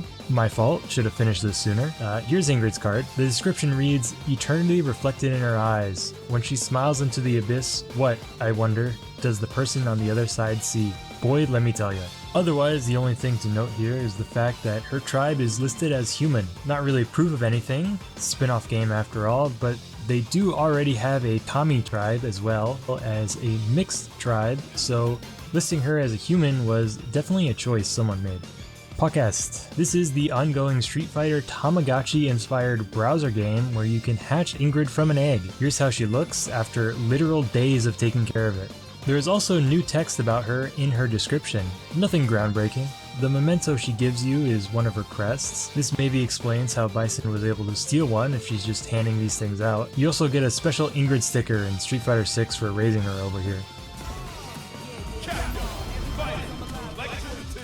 Obviously, she's here since she is the poster girl for Capcom Fighting Jam, but in hindsight, they were giving a pretty big hint that she was also coming to Street Fighter 6. Capcom Fighting Jam, as you can imagine, is not really the big seller of this collection. They even went the extra mile and patched Ingrid into Alpha 3, which was very cool and gave me a chance to record matches of that game. It's funny to think that they were preparing the Western audience for Ingrid's arrival like this. Cap Voter. This was a little event in the Street Fighter 6 Battle Hub to vote for your favorite character. Notable since you were able to vote for Ingrid for the first time in an official character poll since the weird licensing dispute. Also, there was no other non-Street Fighter characters selectable, again hinting at her return. In this one, Ingrid got a very respectable 13th place with a below-average play rate, which is very impressive, but doesn't help the Ingrid player rumors, more on that soon. And that is it for the timeline until Street Fighter 6. Any further cameo or merch or whatever from here on is going to be her brand new Street Fighter 6 version. Although it's all but guaranteed they'll still use the classic costume in some places, like all her other appearances, this is going to be a new take on Ingrid from a new team, so who knows what she'll be like. Really, the fact that she has changed so much is a testament to the fact that you never know how your creation is going to inspire and make an impact on people. She's been saved from what should have been, realistically, for any other character, destined obscurity multiple times. I'd never be able to say if it was worth it for the whole original Capcom Fighting All-Stars team to spend so long at Capcom with nothing to show for it but a single character with an impaired, faulty legacy, but a lot of us are really glad that she ever existed at all. Not everyone is, though. I've touched on it a bit, but since the most common question people have about this character is why the Ingrid hate, I'll do a quick section on it. Random comments can sometimes leave a bigger impression on you than official huge budget trailers. Companies can spend literal millions on all sorts of different marketing things, but just scroll down a bit to the comments and then your first impression comes from a few 5-second hate comments like this. It's silly, but it can really subvert anything the creator is trying to convey, and the way our brains work, it's not so easy to dismiss these kinds of criticisms. These are the most common cited and found reasons as to why this character is considered the most hated character in not only all of Street Fighter, but Capcom as a whole. Not such a worthwhile discussion these days, but pre-Street Fighter 6, it was quite the thread derailer. There's enough evidence on both sides to prop up your completely objective, non-biased opinion here. Some people say that her inclusion in Alpha 3 Max was just as a guest character for various reasons, but then some don't. It kind of depends on who and when they were asked, if we're being honest. There's conflicting information from official sources answering this question. When Udon couldn't use her under the Street Fighter license and she went from being relatively high up in Street Fighter character polls to being completely missing from them, also added a lot of fuel to this fire too. Of course, it was all pretty superficial then, and it's totally irrelevant now since Ingrid is unquestionably canon. I just wanted to mention this as it was something that came up quite a lot whenever someone was trying to open up discussions about Ingrid. Note that I'm only talking about if she is considered canon, not whether she fits into the series. That's a bigger question, which I will get into separately. Why does everybody hate Ingrid? Because she came from Capcom Fighting Jam. If you remember, Capcom Fighting Jam is considered the harbinger or sometimes cited as the rock bottom of the dark age of fighting games. The term dark ages itself is a bit contested, but what I think is unquestionable is that Capcom is and was a huge presence in the FGC. After Capcom Fighting Jam, they had just about completely pulled out and stopped producing any new fighting games for years after it. This loss was felt in a very significant way. Before the return of Street Fighter with Street Fighter 4, Capcom Fighting Jam was potentially the last Capcom fighting game that would ever be made, and the decisions and directions they went with this game was undoubtedly a factor in its downfall. Ingrid was the direction they went, and as a result, it really impaired the whole scene. Truly, there wasn't anything else that was new in that game since it was so rushed, so Ingrid ended up turning into kind of a mascot of the Dark Ages for some people. If you paid full price for this game, then I feel like it's justified to harbor a bit of resentment there. A lot has happened since then though. Fighting games recovered, newer game series had their own chances to shine with Capcom out of the picture, and after Street Fighter 4 came out, despite arcades not recovering, the local scene as well as both major and minor tournaments expanded greatly. We saw the rise of Justin TV and later Twitch. The scene had recovered. But those Dark Age years can still feel like a loss, but you're bound to lose some things in life. Try not to let it affect your enjoyment of new experiences like whining about 09 or Stream Wars.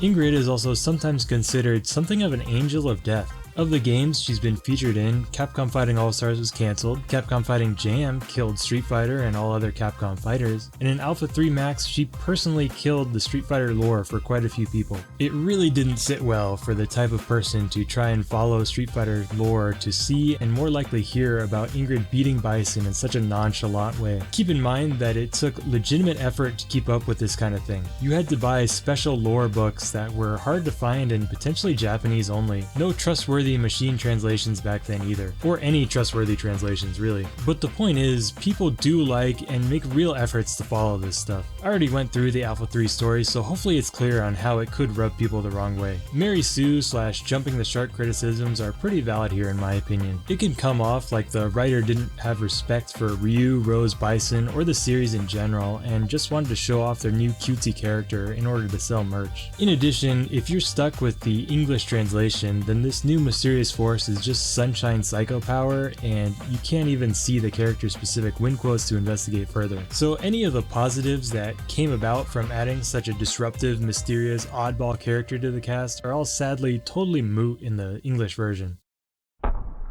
Next up is the big one. You cannot escape the Athena comparisons. People seem programmed to mention this at any opportunity. And you know, frankly, I don't really see it. There are similarities between the two, of course, namely the use of energy manipulation or psychic powers, whatever you want to call it. Some of their moves may look the same, way different uses for those moves, but I'm sure everyone by now already knows that Ingrid has a command parry and not a projectile reflector, completely different. The big one is really the magical girl / schoolgirl look, which is a defining trait for both. Again, this works towards different ends. I personally think the designs are different enough on their own as well. When I think of Athena gameplay wise, her reflector isn't even the first thing I think of. It's the teleport plus command grab while being able to zone with an ear-piercing voice line.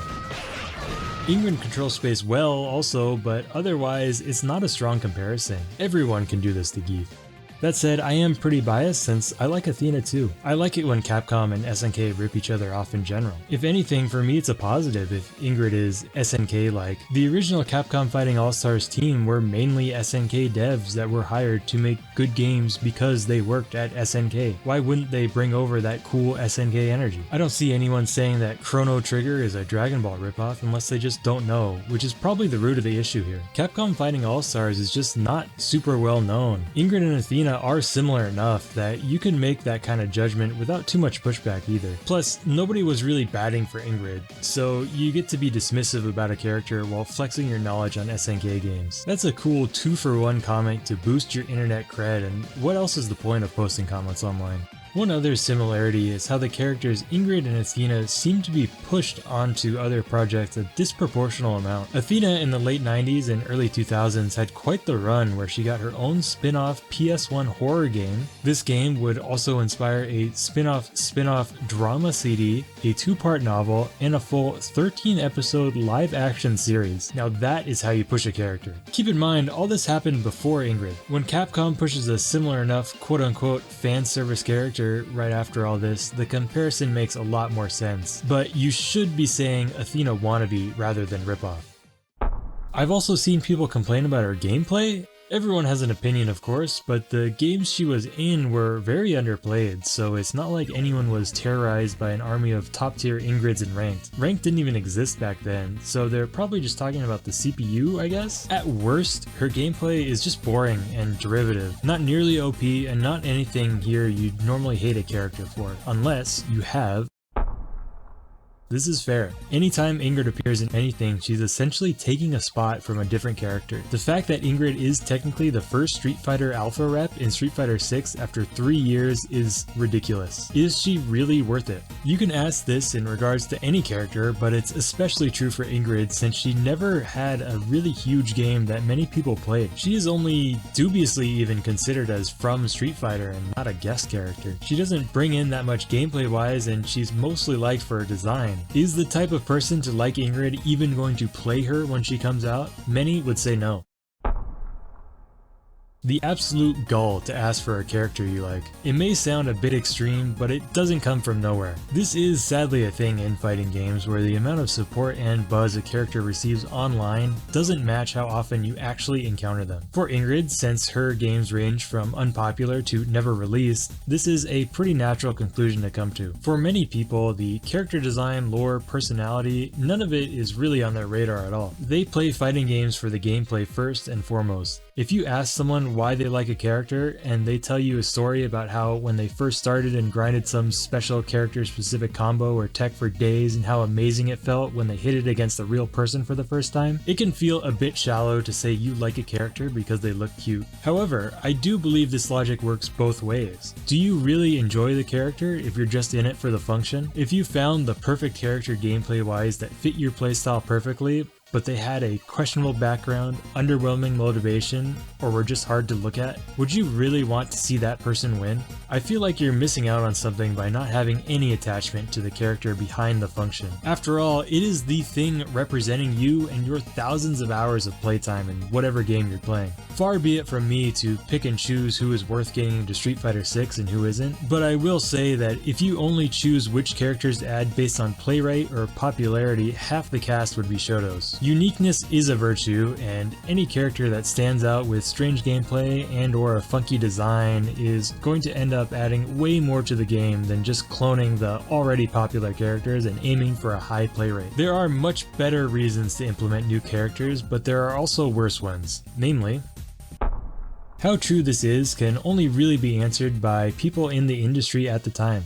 This feeling really comes from the people not liking Ingrid, not liking her games, and seeing most people also not like it in a perceivably similar way, and then seeing this huge disconnect when said industry plant just keeps appearing. It also doesn't help that there's a strong correlation between industry plants and Mary Sue's. Ingrid not only represented a direction that fans didn't like, but not only that, when something is very obviously disliked and there is no reaction or even a doubling down from the developers, it can feel like the people who have spent years liking something were betrayed in order to appeal to some new audience. Of course, now we know so much more about the entire situation back then, but if you were a fan back then, you saw them add a random schoolgirl to the latest Capcom game which nobody liked, then they shoehorned her into Street Fighter in a clumsy way. What else would you call that? But I do think with what we know now, it's a bit more likely that developers from all different departments at Capcom saw some potential, or at least significance in this character, and wanted to try and make her work in their own game and in their own way. That said, it's never impossible. She could be an industry plant. What if they made so many of these little Ingrid figures that they had to put her in something as an excuse to sell them? Could be a mix of both reasons. You never know. This is the big one that people are probably going to argue about well into Street Fighter 7. Ingrid isn't a fighter, and she makes cool martial arts tropes like waterfall training look pretty silly when a Mary Sue can just show up and solve everyone's problems in 15 minutes. It's tempting to just hand-wave this since there has been magic fireballs since day one, but breaking an established universe's rules will always feel bad to the people following it. The Hadoken was born out of martial arts mastery and it references ki, so there is still a very clear roots in actual fighting, or at least kung fu movies, which is close enough. Some characters' inspiration is more unrealistic and underexplained than others, but there is still a foundation where martial arts comes in. There's even an explanation that the Shōto fireball doesn't burn you, but it's more like an impact contained in a certain space, i.e. getting punched but just like without the physical fist. Dhalsim's fire isn't actually real, he just sells it so well you think you're burning. There's more examples of course, but it shows thought behind these mystical techniques and how it is considered important in Street Fighter to maintain a certain set of rules. Training ki can open both the door to throwing fireballs, but it raises a lot more questions when it lets you cheat death. Breaking those rules can break the audience's suspension of disbelief, but there is no big book of exactly what Street Fighter is. It's something even the devs themselves have to ask at the end of the day. People just go by feel, and Ingrid doesn't feel like Street Fighter to a lot of people. Every culture in the world with an internet connection has probably weighed in on what makes a fighter. For this series there are some pretty ridiculous characters, so they normally get brought up to try and fit Ingrid within the cast, which cues people to dig up whatever random fighting style the devs may have used for reference. Rose is probably the closest established character to the series to Ingrid, both being magic users who are otherwise pretty frail and unassuming looks-wise. If you wanted extra credit here, you could also mention that Rose is based off of Lisa Lisa from JoJo's Bizarre Adventure, and that manga has its own version of sunlight powers called Hamon or the Ripple, so you could make the case that if you accept Rose as a Street Fighter, you would have to accept Ingrid as well. The thing about this discussion is that it really doesn't matter how much Ingrid is based off of a real martial art. I understand if people want to hold on to their own opinion here, but honestly, as long as it's written well, this is not necessarily a bad thing. People play fighting games to feel like they are fighting someone. I do this too, actually. So it can seem a bit disappointing that one character is just doing their own thing, like they don't even try to make it fit in with the experience that everyone else loves and is expecting. I get that, and it would bother me too, but let me take you back to Street Fighter 3. When Ryu sees Oro chuck a spirit bomb at him, he doesn't just give up because Oro is breaking the International World Warrior Tournament rule set. He thinks that he should train with him. And isn't that what makes the fact that these are rooted in martial arts more exciting? The fact that these characters have pushed themselves beyond normal human limits and have gained new abilities because of it? Ingrid being so otherworldly is just an excuse for everyone else to push their styles even further in the endless pursuit of strength. It's a street fight. Why shouldn't someone like Ingrid use everything she's got to win it, and what's a martial artist if they can't adapt? If you don't see the potential there, or just don't think it's quite as cool when it's a character like Ingrid doing that, then let me just say this. I personally like characters like Ingrid because it's fun using the cute, unassuming character to beat the macho tough guys who would obviously win 100 times over in real life. It's like you're stealing all their coolness. Now I have a character that's cooler and cuter than yours. If you truly think that she has no place in a fighting game, then I invite you to let yourself get a similar sense of satisfaction by proving it and beating any and all Ingrid players you come across. I'm really trying not to get too into the weeds here, theory crafting hate in this, but there's this giant elephant in the room here, and it's the fact that some people just don't like anime. It's much more acceptable now, but back in the day, anime was the annoying fan base that had to insert itself into everything, and anime fans would be constantly popping in to tell you how good it was. I'll let whoever's watching to fill in the gap on what the modern equivalent here is. Maybe it is still anime. Regardless, back then, anime in general, namely the more moe style, got a visceral reaction from people. If you haven't noticed, Ingrid is very anime herself and was placed front and center many times in promotional material. This goes back to rejecting the direction that Capcom took with Capcom Fighting Jam. People felt a need to speak out against her as a way of defending Street Fighter from being overtaken by weebs and becoming anime.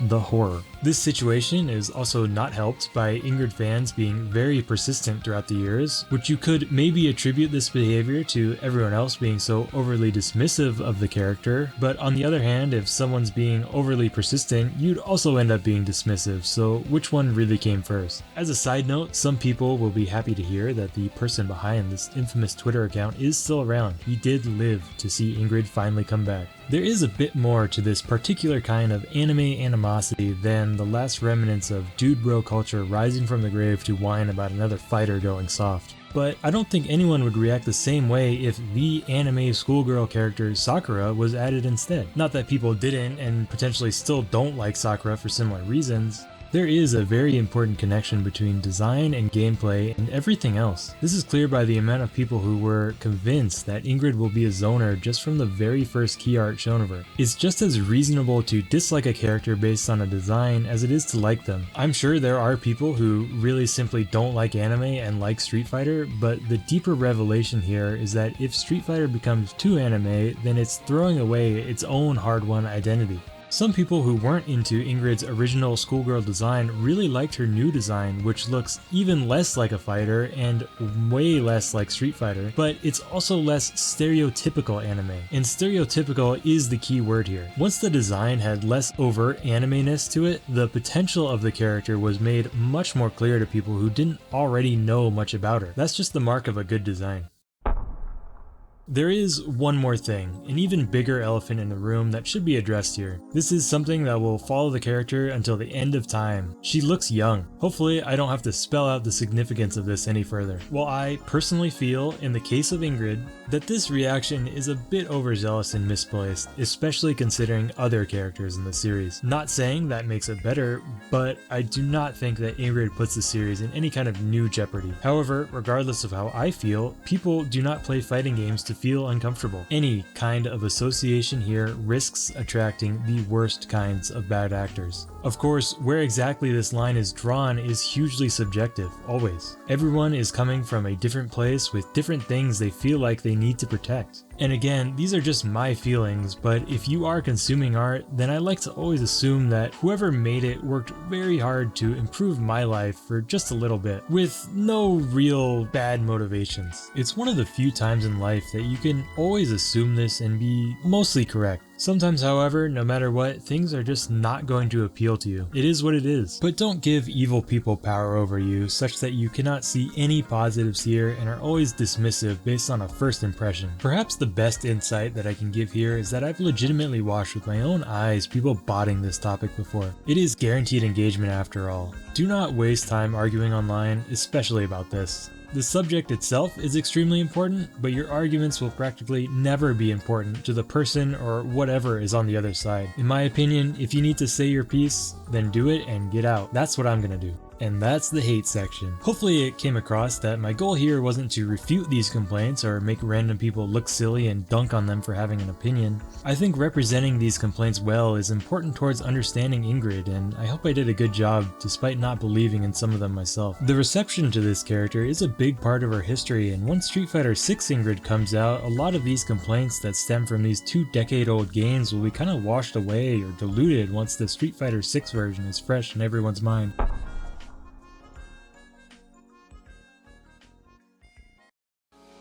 And here we are with Ingrid in Street Fighter 6. It's going to be weird seeing her stay in a single place for once in World Tour, and even weirder thinking about me getting salty and complaining about her drive rush or something. I have high hopes that they can somehow achieve the best in both worlds, that they can satisfy some of those burning questions about her while still keeping her mysterious. Most importantly, I'm hoping they do her gameplay justice and they make her fun to play. It's not like I can not main her after this. I'm locked in with her no matter what. It's Ingrid or nothing.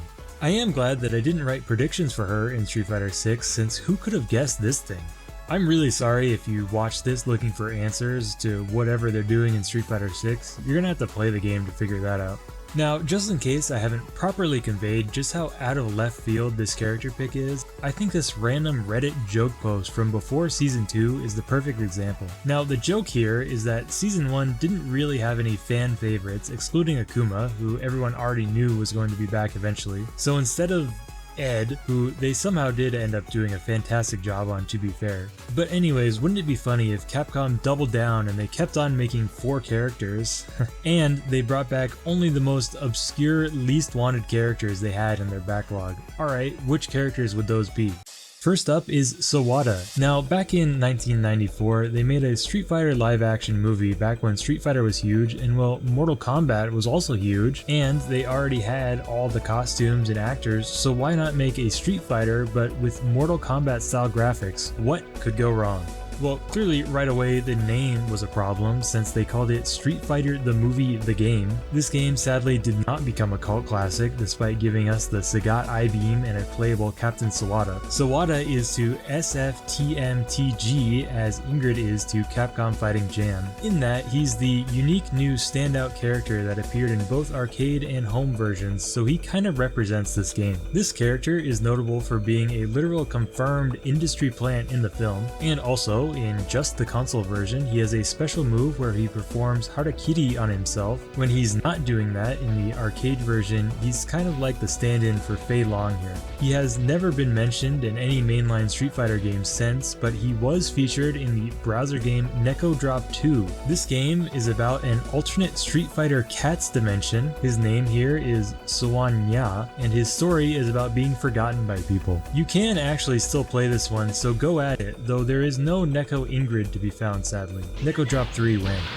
Next up, and even more obscure, is Cyborg, who I had to look up. Apparently, Capcom made what is kind of like Pokemon Snap, but instead of making a game, they just used footage from the Street Fighter 2 OVA. The idea here is there is some kind of a stalker robot made by Shadaloo that captures move data from the fighters and then uses it. Guess what they named this game? Well, Street Fighter 2: the movie, of course. Guess what they named the robot? Well, Cyborg. And yeah, here he is. I'm using footage from Desk here since he can make any fighting game look cool, but he's literally just a direct copy of Ken in Super Turbo, even down to the glitches according to this person from 10 years ago. Not much else to say here since there's not much else to this game besides the wiki claiming there's an ending with Bison becoming the President of the United States. How political. The idea of a robot that copies moves will be done done again and much refined with Seth in Street Fighter 4, and Cyborg would be scrapped and never referenced in-game again. Pretty sure Cyborg is about as canon as Cyber Akuma.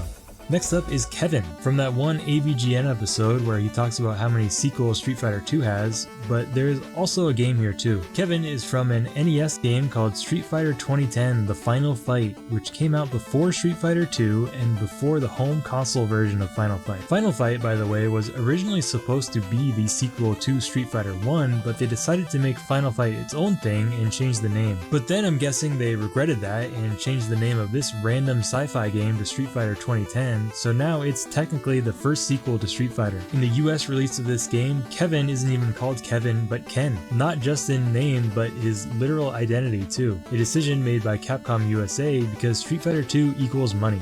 Anyways, this is clearly a Street Fighter game by name only, and unsurprisingly this game is never mentioned anywhere else. If Capcom wants to reference a futuristic sci-fi thing, they just use Captain Commando instead. And then there's Ingrid, who's the last character here. Quite the lineup. Ingrid, at the time this was posted, was not out of place here at all. She certainly had way more fans and detractors than anyone else, but she was still firmly in the never ever ever don't get your hopes up category of characters. Like, shame on you for even having hope. Even when the entirety of Street Fighter 6's Season 3 was leaked, people believed it except for Ingrid, or even thought that the fact that Ingrid was listed at all meant it was fake. Even after the unprecedented SNK collab to bring Terry and Mai to Street Fighter, adding Ingrid, that's too much. The rest is fine, but you must be seeing things. The idea of her coming back to the series at all was simply a joke to most people. But a part of the reason it became a joke was that people were very serious about this character to the point of even coming off as conspiracy theorists. Some of these fans you'd be justified in calling annoying, and certainly added some fuel to the fire towards her notoriety here, but at least in the West, where we didn't get so many of these random Ingrid collab appearances, these mega fans really helped carry the torch and kept her in the discussion for years throughout the lifespan of Street Fighter 4, Street Fighter 5, and early Street Fighter 6. A lot of times Ingrid would pop up in potential upcoming character lists, hoaxes, or fan theories. Normally how it would go down is someone was really desperate for a reason to post about her and then would be shot down, correctly really, until Street Fighter 6 of course. This is probably the last one of these false evidence examples. It's some snippet of some very questionable Japanese article that circulated around claiming that Ingrid would release early on January 1st. Didn't happen, but it's significant in that this will be the very last obviously totally unrealistic copium from delusional Ingrid fans that she'll be in the current game. It's a bit sad really. After Street Fighter 6, these kinds of things just won't be the same with Street Fighter 7, or even with the rumored CVS 3, which would be very cool to have Ingrid there and really bring her story all the way back to the beginning. In some ways, Street Fighter 6 will be Ingrid's first real game that is guaranteed to have a lasting real impact on a large player base. She's gained a few fanatics and detractors over the years, but pretty soon people will be able to clearly view her as a fighting game character like any other, without all the stipulations. Of course, some of the mystique of the character will be gone, and they may even rework some of those special hidden details referenced, like the cell biology, Egyptian history, or the pseudo-silent scalar electromagnetic waves conspiracy that fooled the CIA, as we already discussed earlier. The more people experience the new Street Fighter 6 Ingrid, the more her pre-Street Fighter 6 version, as people know her today, will be rewritten and slowly fade away from people's memories. But it's all just another step in her evolution as a character. As Tanabe said, it would be pointless if you cannot be creative and allow the character to change as needed. She wouldn't have been able to stick around for so long if not for the influence and effort from a lot of different, extremely talented people willing to take this enigmatic character and add something else, something new to keep people interested, curious, and sometimes confused, or just to keep people guessing. Is it possible with all these new changes that her core Ingrid DNA gets changed so much that she's unrecognizable? Sure, but she will always come from that gutty little project from a group of misplaced devs who faced off against the death of arcades because they believed in what they could do. As long as she comes from that, that means she'll always be Ingrid. Whether it was this special kind of intrigue or dumb luck, or if she really was blessed by the gods with her design, she has managed to defy the odds and live up to her name as the Eternal Goddess. There was so much negativity for such an obscure, forgotten character with one of the messiest backgrounds, unremarkable gameplay, weird ties with SNK and former employees, unexplained copyright or legal issues. If there was ever a true end-all be-all, never ever ever character, her name is Ingrid. Every new thing that comes out for her still doesn't even seem real to me. It's like a dream I'm expecting to wake up from. From a cancelled game made under unfortunate circumstances, to a game doomed to fail, to a game destined to be locked to an underperforming system. Some special quality about this quaint wallflower character has kept bringing her back from the dead. The devs and the fans alike always seem to find that one little piece of inspiration from her to keep her alive in their minds. One more avenue to explore, one more story beat to spice things up, or one more pose to render. I'm going to end this video with one last shout out to a Japanese fan artist named Tetsu, who is maybe the single person who has done the most to keep Ingrid alive by drawing her hundreds of times for almost 20 years. His works are sometimes used in other ways and may have a totally different feeling to them the first time you've seen them, but it's hard to underestimate just how much this kind of work and the amount of it makes it easy to visualize Ingrid as a full character, more than a sprite or a function or a little cameo in a story somewhere. It's this level of dedication that proves there is something very special here, and it's one of the main things that made me interested in this character in the first place. I feel like it's only fitting that we leave off with the piece that he drew on the day that Ingrid was announced for Street Fighter 6. And here's what he made right after.